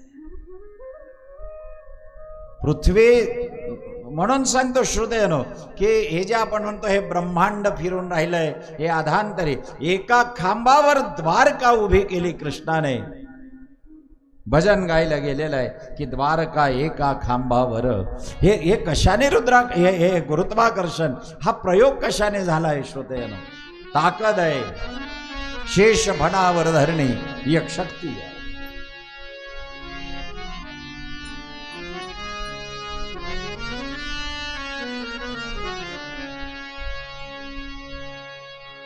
गाईगा अगाध लीला त्या देवाची, अगाध लीला त्या देवाची. द्वारका एका खांबावर, द्वारका एका खांबावर. तुकया सागे जोडूनी कर, तुकया सागे जोडूनी कर. भक्तासाठी तो जग जेठी, भक्तासाठी तो जग जेठी. बैसुनी बाळावर पाखरे उडवी शारद धर, पाखरे उडवी शारद धर, पाखरे उडवी शारद धर. भक्तासाठी तो जगजेठी हे सार काही करतोय. म्हणून विश्वास मी तुम्हाला आधीच सांगितलं की कथा श्रवण करायची असेल तर प्रेमोपासना, प्रेमारंभ आणि मग प्रेमानुभूती. प्रेम करायचं असेल तर त्या भगवंताचा प्रेमाशिवाय जगातलं प्रेम शून्य. आणि याचं सुंदर उदाहरण श्रोतेजनो 12 ज्योतिर्लिंगांपैकी एक ज्योतिर्लिंगाची गोष्ट आहे, सौराष्ट्रे सोमनाथांचं. श्लोक आलाय शिवपुराणाच्या शेवटच्या खंडामध्ये. काय म्हटलंय त्या ठिकाणी? सौराष्ट्र देशे विशदेति रम्ये ज्योतिर्मयं चंद्रकलावतंसं भक्ति प्रदानाय कृपावतीर्णं तं सोमनाथं शरणं प्रपद्ये. त्वं सोमनाथं शरणं प्रपद्ये. भगवान शंकराने आपलं लिंग ज्योतिर्लिंग, ज्योतिस्वरूप लिंग 12 ठिकाणी ठेवलंय. त्याच्यातलं पहिलं लिंग, त्याची थोडीशी कथा प्राथमिक, कारण ज्योतिर्लिंग सांगितल्याशिवाय शिवपुराण एक लिंगाची कथा जिथे सौराष्ट्र देशे सोमनाथ आहे, समुद्र किनारी. बघा हे 12 ज्योतिर्लिंग इतकं वैशिष्ट्यपूर्ण आहे. समुद्र किनारी 2 आहेत. कोण कोण? सोमनाथ आणि रामेश्वर. 12 ज्योतिर्लिंगाचं विभाजन कसं झालंय? समुद्र किनारी 2 आहे, नदी किनारी 3 आहेत, काशी, उज्जैन आणि ओंकारेश्वर. ज्योतिर्लिंग कसे आहेत? समुद्र किनारी 2, नदी किनारी 3. किती झाले? उंच पर्वतावर 4. कोण कोण आहे? उंच पर्वतावरचे 4. एक तर केदारनाथ, एकच वेळा जातो आणि पुन्हा नाव नाही काढत. एक तो भीमाशंकर, बहुत बड़े स्थान पे जाके बैठे. अजून उंच पर्वतावर कोण आहे? 4 ज्योतिर्लिंग पर्वतावर आहेत आणि 3 ज्योतिर्लिंग सपाट मैदानावर आहेत. एक त्र्यंबकेश्वर सपाट जागेवर आहे, घृष्मेश्वर वेरुळी सपाट जागेवर आहे, आवंडा नागनाथाचं मंदिर सपाट जागेवर आहे. सपाटीवर 3, पर्वतावर 4, नदी किनारी 3 आणि समुद्र किनारी 2 अशा ज्योतिर्लिंगांची स्थापना करण्यात आली आहे. पण अजून एक सांगतो तुम्हाला की केदारनाथ पासून जर रामेश्वरला नकाशात एक सरळ रेषा काढली तर मध्ये येणाऱ्या ज्योतिर्लिंगा सगळ्या मंदिरांचे कळस एकाच रेषेमध्ये येतात. असे एक वैशिष्ट्यपूर्ण नकाशा तयार होतो. सोरटी सोमनाथला एका दगडावर लेख लिहून ठेवलाय आणि एक स्तंभाला टोक दिलेला आहे. म्हटलंय या टोकापासून तो उत्तर ध्रुवापर्यंत जर सरळ रेषा काढली तर जमिनीचा तुकडा येत नाही, पाणीच पाणी आहे. अशी कोणती नजर त्या लोकांना होती की त्यांनी सोमनाथला तो दगड लिहून ठेवला. किती लोक सोरटी सोमनाथला जाऊन आलेत, हात वर करावर. तिथे तो दगड त्यांनी पाहिलाय की म्हणून माझ्या देशाचं वैशिष्ट्य आहे, जगतना सर्व देशोमा हमारो देश सारोचे. म्हणा माझ्या देशाचं कौतुक करण्यात आलंय. जगाच्या सर्व देशामध्ये सर्व देशोमा हमारो देश सारोचे. जगतना सर्व देशोमा हमारो देश सारोचे. हमारा देश मां पहाड़ो, हमारा देश मां नदिया, हमारा देश मां साधु, हमारा देश मां नदिया, हमारा देश मां सौचे. हमारो देश सारोचे. जगतना सर्व देशो हमारो देश सारोचे. गुजरात मधल्या सौराष्ट्र प्रांतातील वेरावळ बंदरामध्ये प्रभास पट्टण भागामध्ये सोरटी सोमनाथची निर्मिती झाली आहे. श्रोतेजनो, या मंदिराला 200 मन सोन्याचा घंटा होता. किती मन?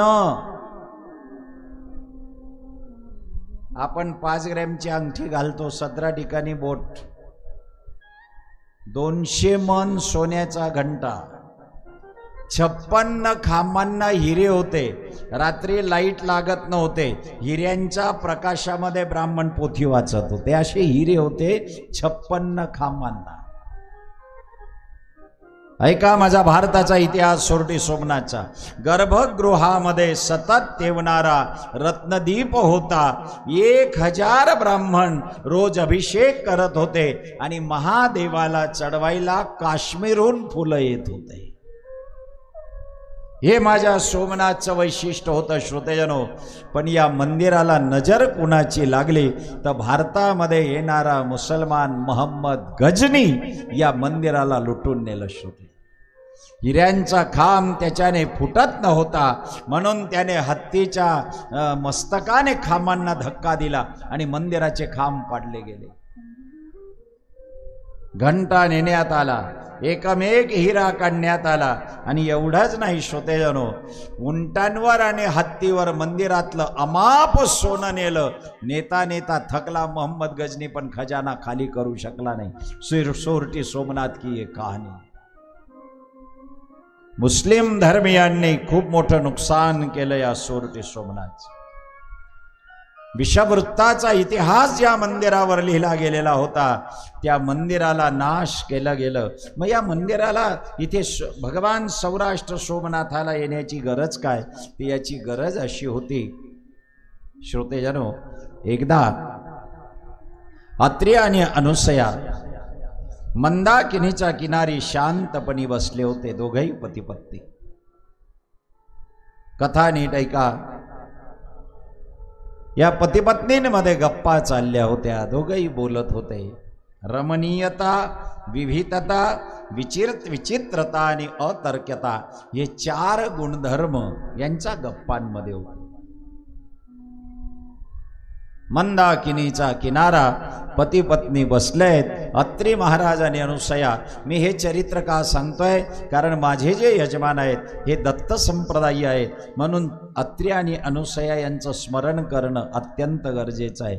आणि तिथून हे चरित्र महादेवाचं सोरटी सोमनाथचं आहे, म्हणून मी अत्रि अनुसयाला या ठिकाणी घेतलं. श्रुतय तत्पूर्वी भगवान दत्तात्रयांचं स्मरण करणारं एक भजन बोलूया, ज्यांच्या ठिकाणी अत्रू आणि अनुसयेच्या ठिकाणी भगवान दत्तात्रयांनी अवतार घेतला. त्या दत्तांना नमस्कार करूया एका भजनाने.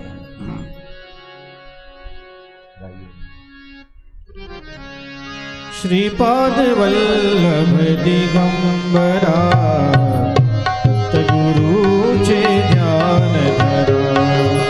श्रीपाद वल्लभ दिगंबरा, गुरुचे ध्यान धरा. गत जन्मांची ही लवलाई, गत जन्मांची ही लवलाई, कळले गुरुविन कुणी नाही, कळले गुरुविन कुणी नाही. अनुसूयेच्या तपोबले, अनुसूयेच्या तपोबले, त्रैमूर्ती प्रगटून येई, त्रैमूर्ती प्रगटून येई. या सत्वाचा सूर धरा, गुरुचे ध्यान धरा. श्रीपाद वल्लभ दिगंबरा, गुरुचे ध्यान धरा. अत्रि आणि अनुसया दोघं बसले होते, गप्पा चालल्या होत्या. पतिपत्नींमध्ये जे प्रेम आहे, माझ्या तीन गोष्टी लक्षात ठेवा. पत्नीने पतीच्या 3 गोष्टींना महत्त्व द्यावं. ज्यांचं लग्न बाकी आहे त्या मुलींनी सुद्धा हा अभ्यास करा. ज्यांचं झालंय ते तर ठीक आहे, ते त्या दिन काढीच राहणार. ज्यांचं बाकी आहे त्यांनी लक्ष द्या. पत्नीने पतीच्या 3 गोष्टींना अति महत्त्व द्यावं. बुद्धी, इच्छा आणि श्रम. बहुत ध्यान से सुनिएगा. प्रपंच सुखी केव्हा होतो माणसाचा? पतीच्या बुद्धीला किंमत द्या, पती जो श्रम करतो त्याला किंमत द्या, आणि त्याची काय इच्छा आहे त्या इच्छेला किंमत द्या. ज्या पत्नीने आपल्या पतीच्या बुद्धी, श्रम आणि इच्छा या 3 गोष्टींना किंमत दिली, पती तिच्यावर प्रेम केल्याशिवाय राहणार नाही. लिहून घ्या श्रोतेजनो, नवरा हातात येऊन जाईल. फक्त या 3 गोष्टीला किंमत द्या. त्याची इच्छा काय, त्याचा श्रम काय. तुम्ही मेहनत करता, संध्याकाळी मेहनत करून येणाऱ्या पतीला जरा 2 शब्द त्याच्या श्रमाला किंमत द्या. श्रम, इच्छा आणि बुद्धी. आणि पतीने पत्नीच्या समर्पण, भावना आणि मन या 3घांना किंमत द्या. की तिने आपल्यासाठी काय समर्पण केलेलं आहे, आपल्याबद्दल काय भावना आहे, आणि तिचा आपल्यावर काय प्रेम आहे. या 3 गोष्टीला पतीने किंमत द्या, आणि या 3 गोष्टीला पत्नीने किंमत. दोघांच्या प्रपंचाचा विषय आलाय शिवपुराणामध्ये. दोघेही पती पत्नी बसले, अत्रि अनुसया. आणि अनुसयेने एक इच्छा प्रगट केली. काय इच्छा प्रगट केली? म्हणे, स्वामी मला मुलगा व्हावा अशी इच्छा आहे. फक्त तिच्या तोंडून एक शब्द निघून गेला, मला सुंदर मुलगा व्हावा, अतिसुंदर. अत्रि महाराज म्हणले, तुझी इच्छा आहे, गर्भधारणा तुला होईल, एक सुंदर मुलगा जन्माला येईल. म्हणे तो मुलगा अगदी सगळ्या कलांनी युक्त असावा. नाही, योग्य ऐच्छिक संतती निर्माण होईल. चंद्रयती नाम आल्हादयती इति चंद्राः, चंद्रयती नाम दीप्यते इति चंद्राः, सोमो भूत्वा रसात्मका. असा मुलगा चंद्र जन्माला आला त्यांच्या ठिकाणी. चंद्राला पदार्थातले 6 रस, साहित्यातले 9 रस आणि एक प्रेमरस, अशा 16 कलांनी परिपूर्ण असलेला अतिसुंदर मुलगा अत्रि अनुसयेच्या ठिकाणी जन्माला. तुला मुलगा सुंदर पाहिजे होता, तू एवढंच मागितलं होतं, मुलगा सुंदर दे. तू विद्वान मागितला असता, तू भक्त मागितला असता, तू प्रेमी मागितला असता, तू फक्त सौंदर्य मागितलं. सौंदर्य सर्वस्व नाहीये श्रोते. मोराला किती सुंदर बनवलं देवाने, पण आवाज आणि इच्छा दोन गोष्टी काढून घेतल्या. कोकिलेला सौंदर्य दिलं नाही, पण तिचा आवाज ऐकण्यासाठी कान आतुर असतात. लता मंगेशकरांना नाव देताना भारताची गान कोकिला म्हणून नाव देण्यात आलं, मोराचं नाव नाही देण्यात आलं. म्हणून सौंदर्य सर्वस्व नाहीये. नाक कान डोळा देवाने चांगला दिला म्हणजे आपल्याला वाटतं की आपण जगात, बिलकुल बी नाही. सौंदर्य सर्वस्व नाही. तू सुंदर मुलगा मागितला, मी तुला सुंदर आणि हा चंद्र एकदा फिरता फिरता दक्षाच्या नगरीमध्ये जातो आणि त्या दक्ष राजाची एक मुलगी होती, ज्या मुलीचं नाव रोहिणी. या रोहिणीवर प्रेम करतो श्रोते. रोहिणीला सुद्धा चंद्र आवडतो. चंद्र दिसायला सुंदर आहे. आता सौंदर्य आकर्षित करतच माणसाला. सौंदर्य, संपत्ती, सद्गुण आणि सत्ता या चार गोष्टी माणसाला आकर्षित करतात. चंद्राने रोहिणीशी लग्न केलं. तिला म्हटलं की मला तुझ्याशी विवाह करायचा आहे. पण नीट ऐका मुलींनो, हे चरित्र कसं आहे. रोहिणीने सांगितलं चंद्राला, मी तुझ्याशी लग्न करायला तयार आहे, तुझ्या गळ्यात वरमाळा टाकायला तयार आहे, पण माझी एक अट आहे. म्हणे काय अट आहे. आम्ही एकूण 60 बहिणी आहोत, त्याच्यातल्या 27 बहिणी आम्ही एवढ्या एकत्र राहतो की आम्ही एकमेकांना असं वचन देऊन चुकलोय की आपलं सगळ्यांचं एकमेकावर, सगळ्या बहिणींचं एवढं प्रेम आहे, तर आपण 27 जणी एकच पती करू. तुला माझ्या 26 बहिणींना सुद्धा पत्नी म्हणून स्वीकारावं लागेल. एक बायको करायला गेला होता, 27 बायका मिळाल्या. हे चरित्र ऐकताना पुरुष मंडळीला वाटतं की असा सासरा आपल्याला का बरं भेटला नाही. रोहिणी म्हणाले की मी तुझ्याशी लग्न करायला तयार आहे, परंतु 27 आम्ही सगळ्या बहिणी आहोत. अश्विनी, भरिणी, रोहिणी, कृतिका, मृग, आरद्रा, पुनर्वसु, पुष्य, आश्लेषा, मघा, पूर्वा, उत्तरा, हस्ता, चित्रा, स्वाती, विशाखा, धनिष्ठा, हे जेवढ्याही सगळ्या मुली आहेत, या सगळ्या मुली तुझ्याशी लग्न करतात. चंद्र म्हणाला ही काय उपाधी आहे. 27? अरे इथे एकाचा संसार चालवणं कठीण आहे. तुम्हाला आम्हाला अनुभव आहे सगळ्यांना. एक पत्नीचं मन धरणं किती कठीण असतं श्रोते, किती कठीण असतं. पती पत्नी मंदिरामध्ये गेले, नमस्कार करायला लागले, देवाला नमस्कार केला. त्यावेळेला भगवान शंकर म्हणाला की तुम्हाला लोटाभर जल चढवलंय आणि लोटाभर जल चढवल्यावर माझं एक सूत्र आहे की एक लोटा जल पुरे समस्या का हल. मग याने लोटाभर जल चढवलं आणि याला विचारलं शंकराने, बोल तेरी जीवन की सबसे बड़ी समस्या क्या है. तो बोलूच शकला नाही, फक्त त्याच्या बायकोकडे टगमग पाहायचा. भगवान शंकर ने 2 वेळा विचारलं त्याला की बोल तेरी जीवन की सबसे बड़ी समस्या काय. तो बायकोकडेच पाहायचा फक्त. तुम्ही समजले असाल त्याला काय सांगायचं की पुरी समस्या ये है, एक पत्नीचा प्रपंच चालवणं कठीण आहे. 27 बायका घेऊन चंद्र घरी आला. अत्रि आणि अनसूया म्हणाले की हे काय. म्हणे मी लग्न करून आलो. काही ना काहीतरी तर असेल चंद्र याच्या पाठीमागे. तू 27 मुलींशी लग्न करून आला.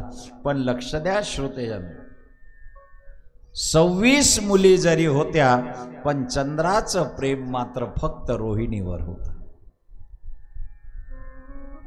काय कारण असेल कोण. कुछ तो बात होगी तेरे खारेपन में समंदर, कुछ तो बात होगी तेरे खारेपन में समंदर, वरना मीठी नदी नहीं जाती तेरे अंदर. सगळ्या नद्या गोड आहे पण तुझ्या खारेपण मध्ये पण काहीतरी आहे, म्हणून सगळ्या नद्या तुला भेटायला आल्यात. तू 27 मुलींना आणलं काहीतरी, पण चंद्राचं प्रेम मात्र रोहिणीवर. मुलींच्या लक्षात आलं सगळ्यांच्या गळ्यात माळा टाकली, पण प्रेम मात्र फक्त रोहिणीवर करतोय. दक्ष प्रजापतीला तक्रार केली की याने आमच्याशी दगाबाजी केली आहे, फक्त एका बहिणीवर प्रेम करतो. दक्षाला राग आला आणि दक्षाने चंद्राला शाप दिला की तुला क्षती प्राप्त होईल, तुला क्षय प्राप्त होईल, तुझ्या शरीराला क्षय रोग नावाचा म्हणजे टीबी, आपण आता ज्याला टीबी म्हणतो, या टीबीच्या आजाराचा शाप दिला की चंद्रा तुला क्षय लागेल. भगवान चंद्र म्हणाले हे तर प्रेम करून, म्हणून लक्ष द्या, प्रेम इतकं सोपं नाहीये. पाहिलं ना तुम्ही काल परवाचं उदाहरण, प्रेम विवाह केलेल्या मुलीला कशा पद्धतीने मारण्यात आलंय. म्हणून मुलींनो नीट लक्ष द्या, आई वडिलांनी निवडून दिलेला पती प्रसाद म्हणून स्वीकार आणि त्याच्याशी आनंदाने संसार करा. प्रेम विवाहाच्या लफड्यात पडलेले आजपर्यंत कधीही सुखी झालेले नाही. जिसने किया उसको पूछो. ज्यांनी ज्यांनी लव्ह मॅरेज केलंय त्यांनी 5 वर्षानंतर स्वतःच्या मनात एकच वाक्य बोलले आहेत, ते आपली निवड चुकली, घाई केली नसती तर आपण सुखी राहिलो असतो. दोघांना वाटतं पण बोलू शकत नाही. मेरी बेटी चतुर सुजान ये शिक्षा भूल न जाना. मेरी बेटी चतुर सुजान ये शिक्षा भूल न जाना. ये शिक्षा भूल न जाना, ये ज्ञान नहीं बिसराना. ये शिक्षा भूल न जाना, ये ज्ञान नहीं बिसराना. मेरी लाडो चतुर सुजान ये शिक्षा भूल न जाना. मेरी लाडो चतुर सुजान ये शिक्षा भूल न जाना.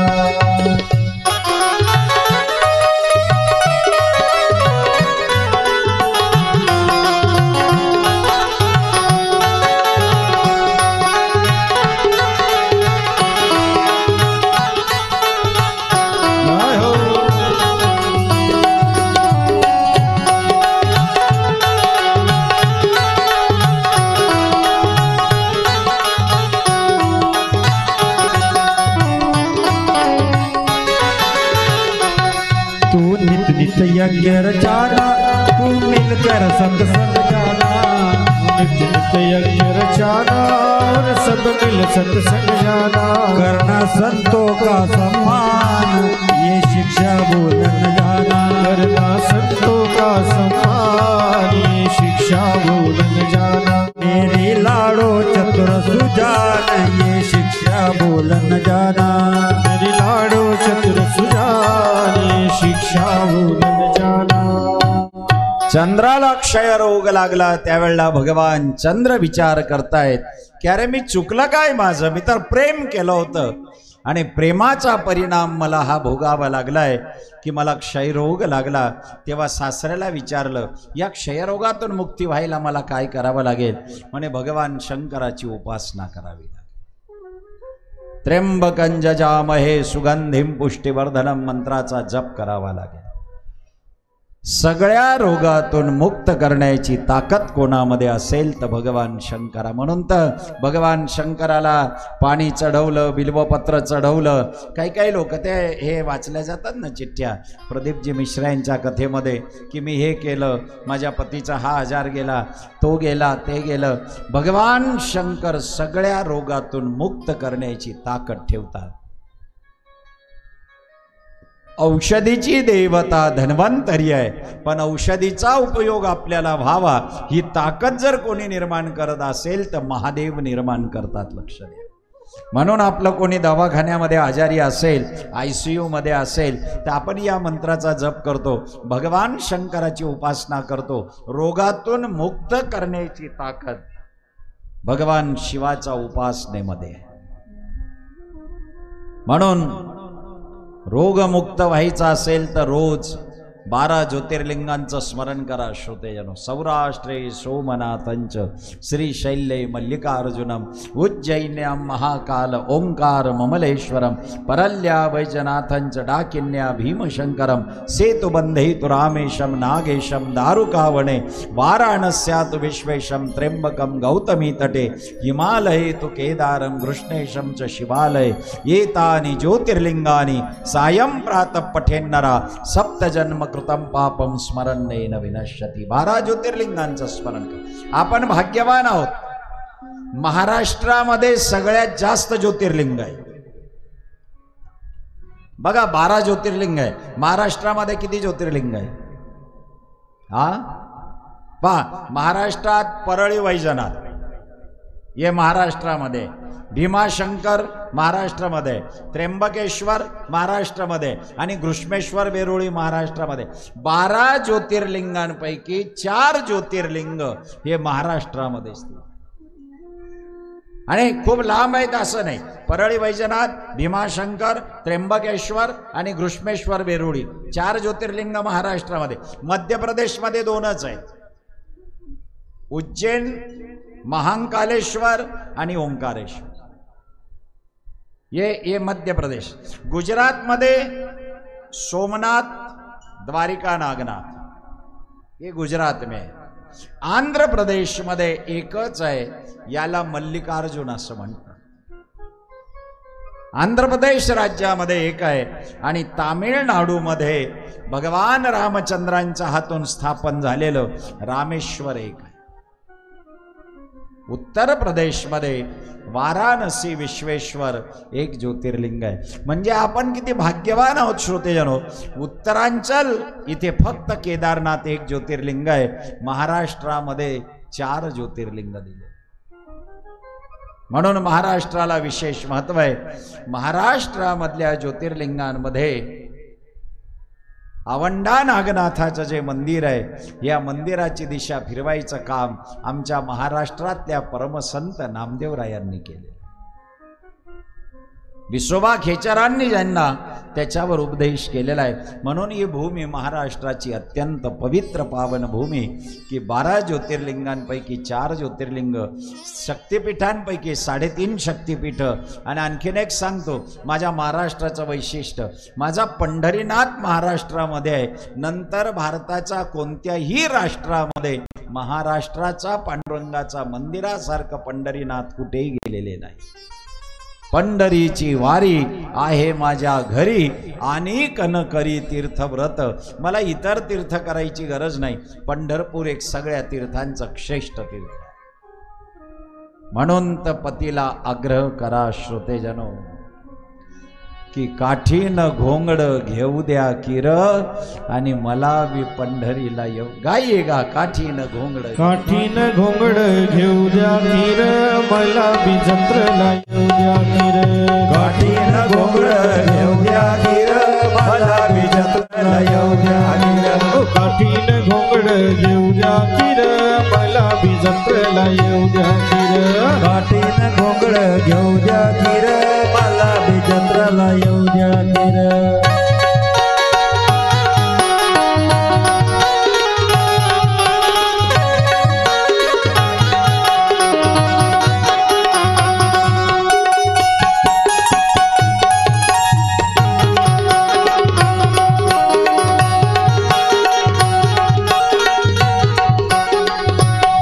तेच भेटल र तुकोबा, उभ्या गाईल र ज्ञानोबा.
मला उडू द्या गिर मला बी जत्रेला येऊ द्या गिर काठीनं घोंगड घेऊ द्या गिर मला बी जत्रेला येऊ द्या गिर हो काठीने घोंगड घेऊ द्या गिर मला बी जत्रेला येऊ द्या गिर हो काठीनं घोंगड घेऊ द्या गिर मला बी जत्रेला येऊ द्या गिर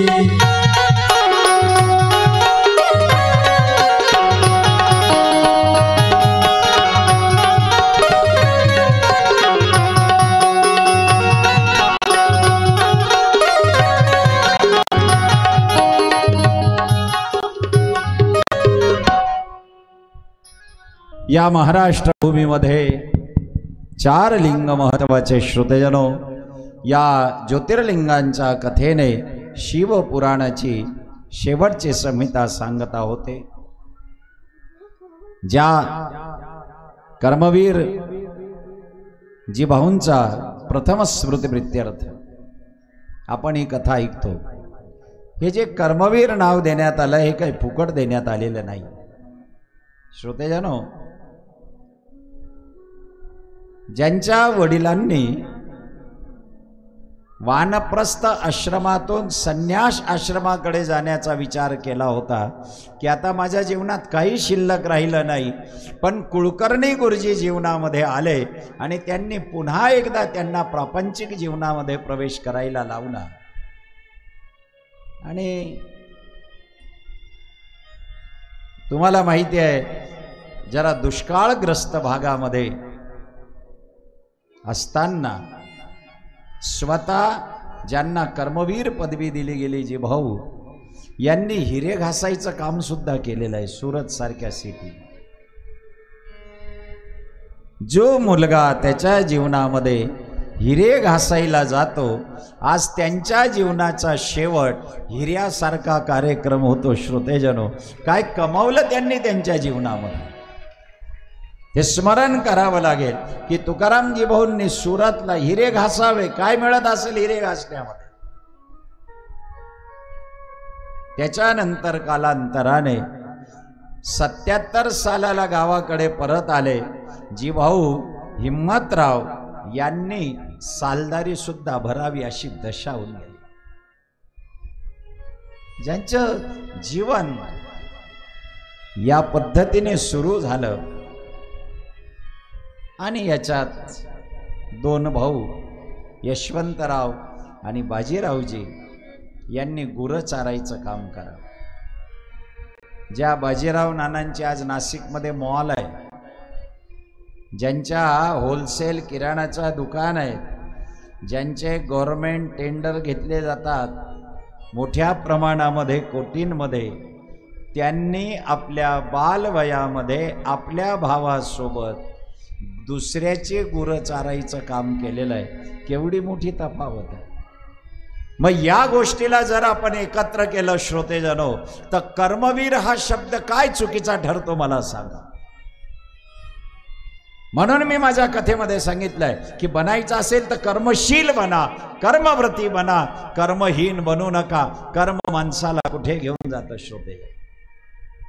आणि ज्या वेळेला जिभाऊंनी त्यांच्या जीवनामध्ये मिरची, लसूण, कांदा या थोड्या थोड्या गोष्टी विकायला सुरुवात केली आणि लक्षात आलं की आपल्या घरामध्ये सर्व येईल पण शिक्षण केव्हा येईल.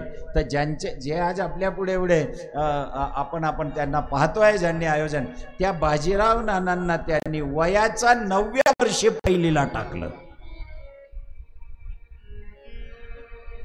जिथे 5व्या वर्षी सुरुवात व्हायला पाहिजे होती, शिक्षणाची सुरुवात 9व्या वर्षी झाली आहे. मला सगळ्या शिकलेल्या मुलांना एक गोष्ट सांगायची आहे. जे मुलं म्हणतात ना नोकऱ्या नाही आहे, धंदा नाही आहे, आम्ही डिप्रेशनमध्ये चाललो आहे, आम्हाला आता काही, त्यांनी या लोकांच्या कुटुंबाचा अभ्यास करा. 9व्या वर्षी शाळेमध्ये प्रवेश केल्यानंतर 85-86 सालाचा दुष्काळ तो सहन केल्यानंतर D.Ed सारखं शिक्षण फक्त घेऊन आज ही व्यक्ती या लेव्हलला. म्हणून मी नेहमी सांगतो, डोक्याचा आणि डिग्रीचा काही संबंध. ज्याला डिग्री असते त्याला डोकं असतंच असं नाही. डोकं महत्वाचं आहे. डोकं महत्वाचं आहे. एक साधा प्लॉट, त्याच्यावर साध्या पत्रे घराचं बांधकाम वडजाईच्या ठिकाणी, आणि तिथून आपल्या प्रपंचाला सुरुवात. आज ज्यांच्या शहरांमध्ये बिल्डिंग्स आहेत, फ्लॅट्स आहेत, शेतामध्ये एवढा मोठा बंगला आहे, पण यांच्या जीवनाची सुरुवात, जे लोक असे हतबल होतात, निराश होतात, या सर्वांसाठी हे कुटुंब एक आदर्श कुटुंब आहे. श्रोतेजनो, की हा कुछ क्या नाही. आपण अब्दुलजी कलाम माहिती आहेत तुम्हाला, अब्दुलजी कलामांच्या एवढ्याशा घरामध्ये राहणारे, पण जेव्हा त्यांनीच ठरवलं ते भारताचे राष्ट्रपती पदापर्यंत पोहोचले. श्रोतेजनो, अब्दुलजी कलाम तर बहुत दूर की बात आहे. आमच्या डोळ्यासमोरची घटना आहे की आमच्या जीभाऊंनी स्वतः कर्मवीरपणा दाखवून आपल्या कुटुंबाला या लेव्हलपर्यंत आणलंय, आणि त्यांचं हे पुण्यस्मरण. आदमी मुसाफिर है, आता है जाता है, आते जाते रस्ते में यादें छोड़ जाता. आज भाऊंची आठवण करावी लागेल. आदमी मुसाफिर है मगर यादें छोड़ जाता है, आता है जाता है, आते जाते रस्ते में यादें छोड़ जाता है. बंजर जमिनीवर लिंबूच्या झाडांना, बारीक पाजवा, बंजर जमिनीवर लिंबूच्या झाडांना मोठं केलं, आंब्याच्या झाडांना मोठं केलं, लेकरांना राहायला घर करून दिलं. जी जमीन कोणी घ्यायला तयार नाही ती जमीन त्यांनीच बुधाय.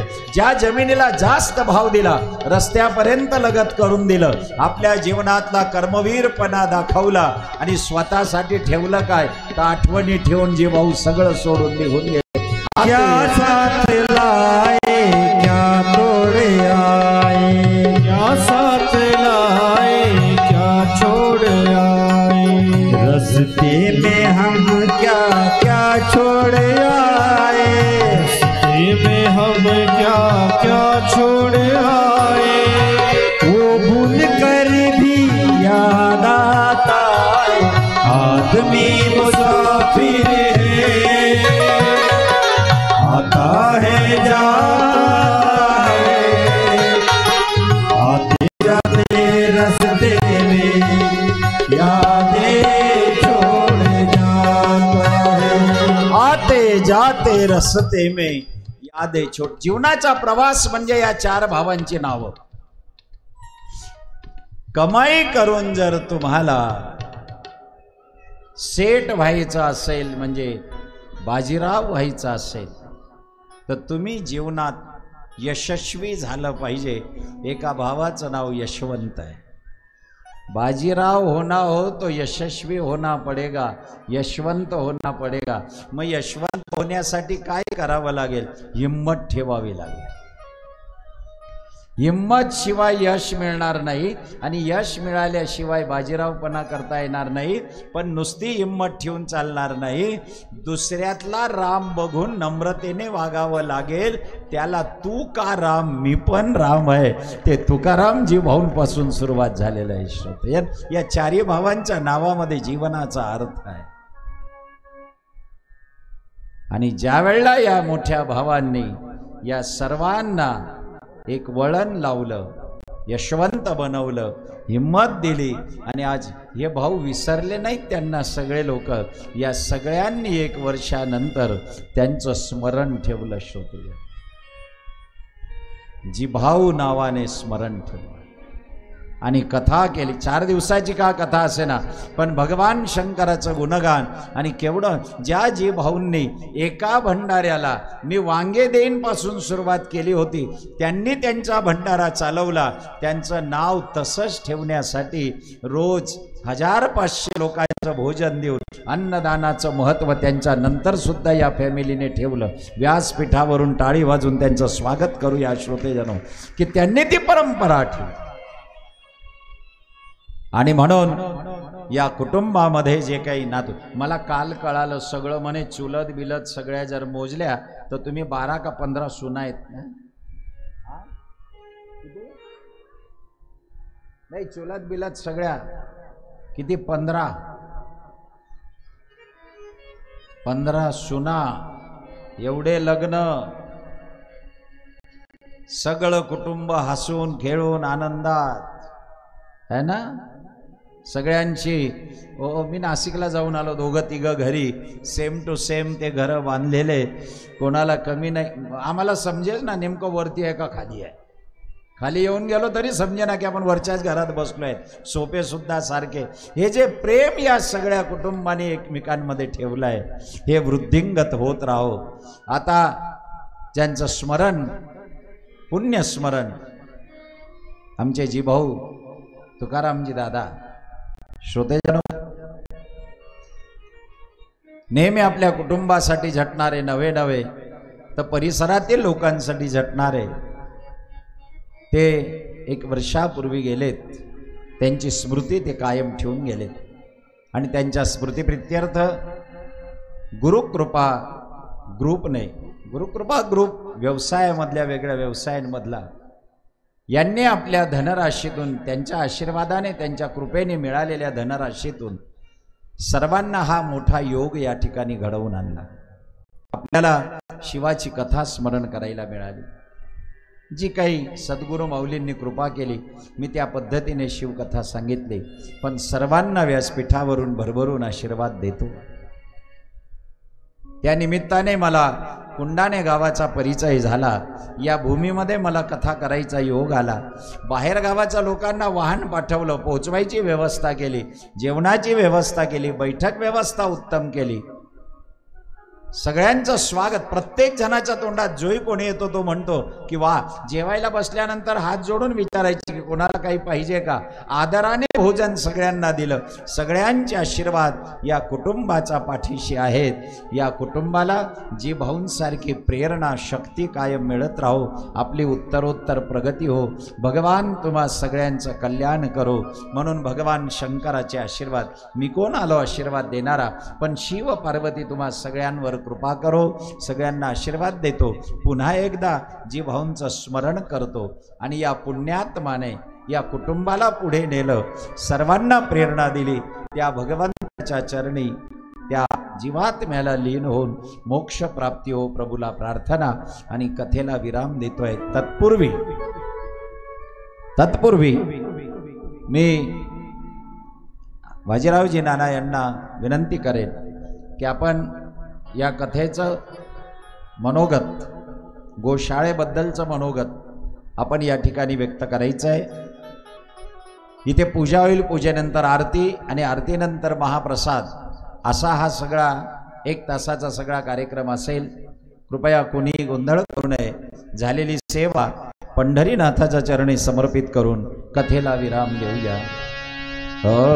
सर्वेत्र सुखिना सन्तु सर्वे सन्तु निरामया सर्वे भद्राणि पश्यन्तु मा कश्चित् दुःखमाप्नुयात्.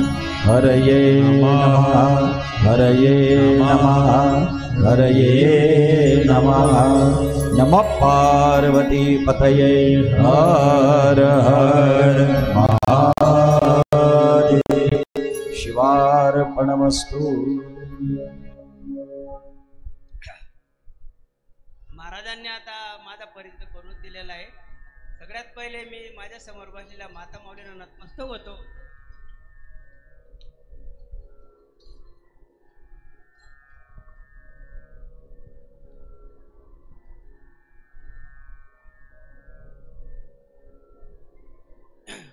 कुंदाणे ग्रामस्थ, पंचक्रोशी, पांढराकाठ, आरट्यानवर, जवखडे, नाशिक, धुळे सगळे ग्रामस्थ यांनी आम्हाला भरभरून आशीर्वाद दिला, प्रोत्साहन दिलं.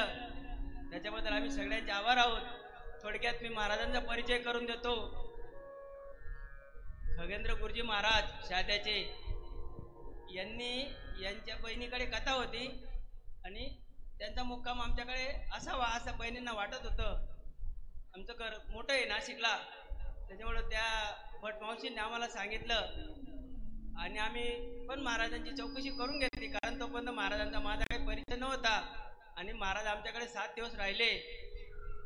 आमचं कुटुंब आईवडिलांपासूनच धार्मिक आहे.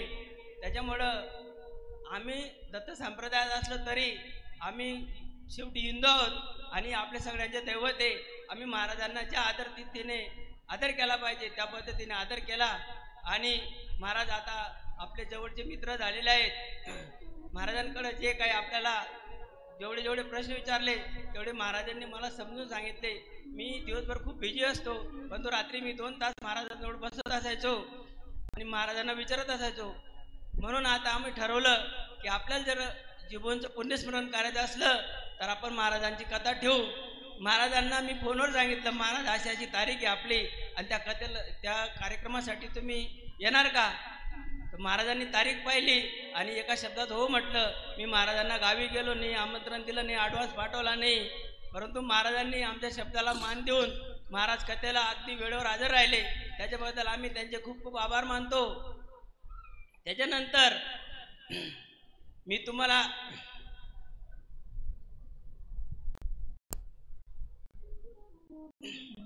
जीवननी आम्हाला कसे घडवले.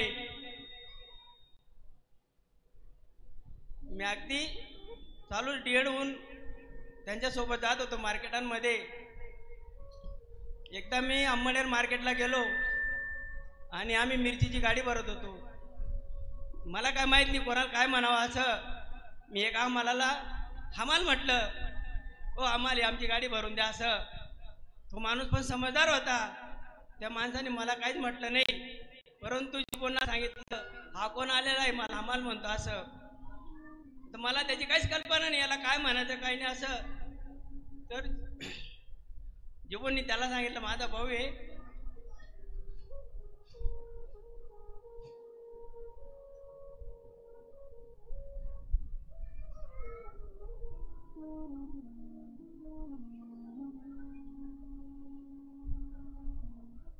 तो आता नवीनच आलेला आहे, तर मी त्याला समजून सांगेल. श्रीराम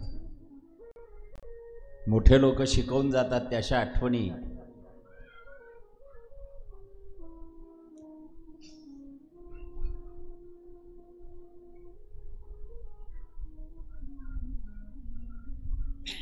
गाडीत बसल्यावर मला विचारलं, म्हणे तू त्याला काय म्हटला? काय नाही म्हणे, तू त्याला हमाल म्हटला म्हणे. मला काय माहित त्याला हमाल म्हणतात का नाही म्हणतात असं. जीवनचा खूप वचक होता घरात. मी खूप घाबरलो होतो.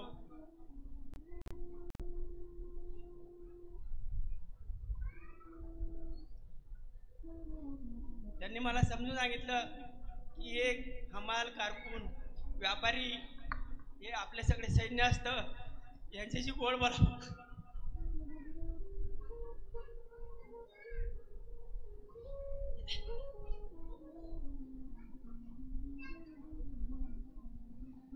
समोरच्या व्यक्तीला आपण कशा पद्धतीने बोललं पाहिजे की हे सुद्धा आपल्या किती कामाचे लोक असतात. यांना सुद्धा त्या म्हणजे म्हणता ना की आंधळ्याला आंधळं बोलता येत नाही, त्याला सुरदास म्हणावं लागतं. तर असं समोरच्या व्यक्तीला तू कसं बोलावं याचा शिक्षणापासून त्यांना घडवलं. अशा त्यांना भावना व्यक्त करायच्या आहेत की समाजात मला नुसतं उभं नाही केलं तर मला बोलायचं सुद्धा शिकवलं. त्यांना भाऊ म्हणायचं, दादा म्हणायचं, गडी म्हणायचं आणि हे आहेत म्हणून आपण राजे राहतो. असे जीवनचे खूप प्रसंग आहेत आमच्या घरात.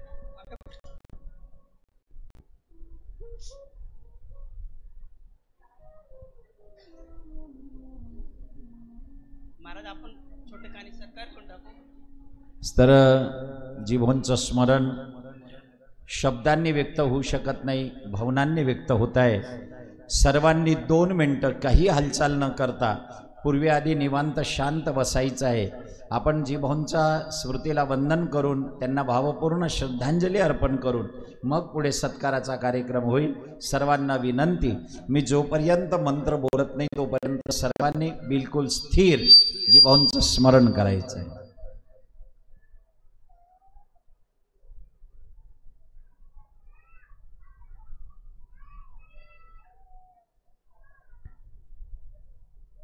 ओम शांति शांति शांति। नमः पार्वती पतये हर हर महादेव। आधी व्यासपीठाची पूजा होईल, यजमानांनी व्यासपीठाची पूजा करायची आहे, व्यासपीठाचा सत्कार होईल, त्यानंतर वाद्यवृंद मंडळी यांचा सत्कार होईल। तुमच्या कुटुंबियातील व्यक्तींनी व्यासपीठावर उपस्थित राहायचं आहे। हो, ग्रंथाची पूजा होईल। कृपया मी सुपामध्ये गहू आणि नारळ सांगितलं होतं, वस्त्रदानादी हे सगळं इकडे आणून ठेवा, पूजेचं साहित्य आणि पाण्याचा तांब्या।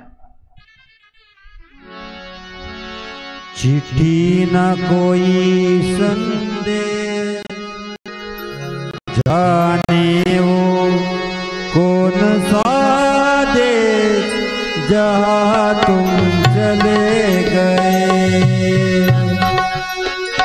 चिट्ठी न कोई संदेश जाने वो कौन सा देश जहाँ तुम चिट्ठी न कोई संदेश जाने वो कौन सा देश जहाँ तुम चले गए, जहाँ तुम चले गए। इस दिल पे लगा कर जाने वो कौन सा देश जहाँ तुम चले गए, जहाँ तुम चले गए। कृपया ताईंनी पण इकडे यायचं आहे। त्यानंतर पहिल्या दिवशी ज्यांनी पूजा केली त्या पतिपत्नींनी पण इकडे यायचं आहे संकल्प सोडण्यासाठी।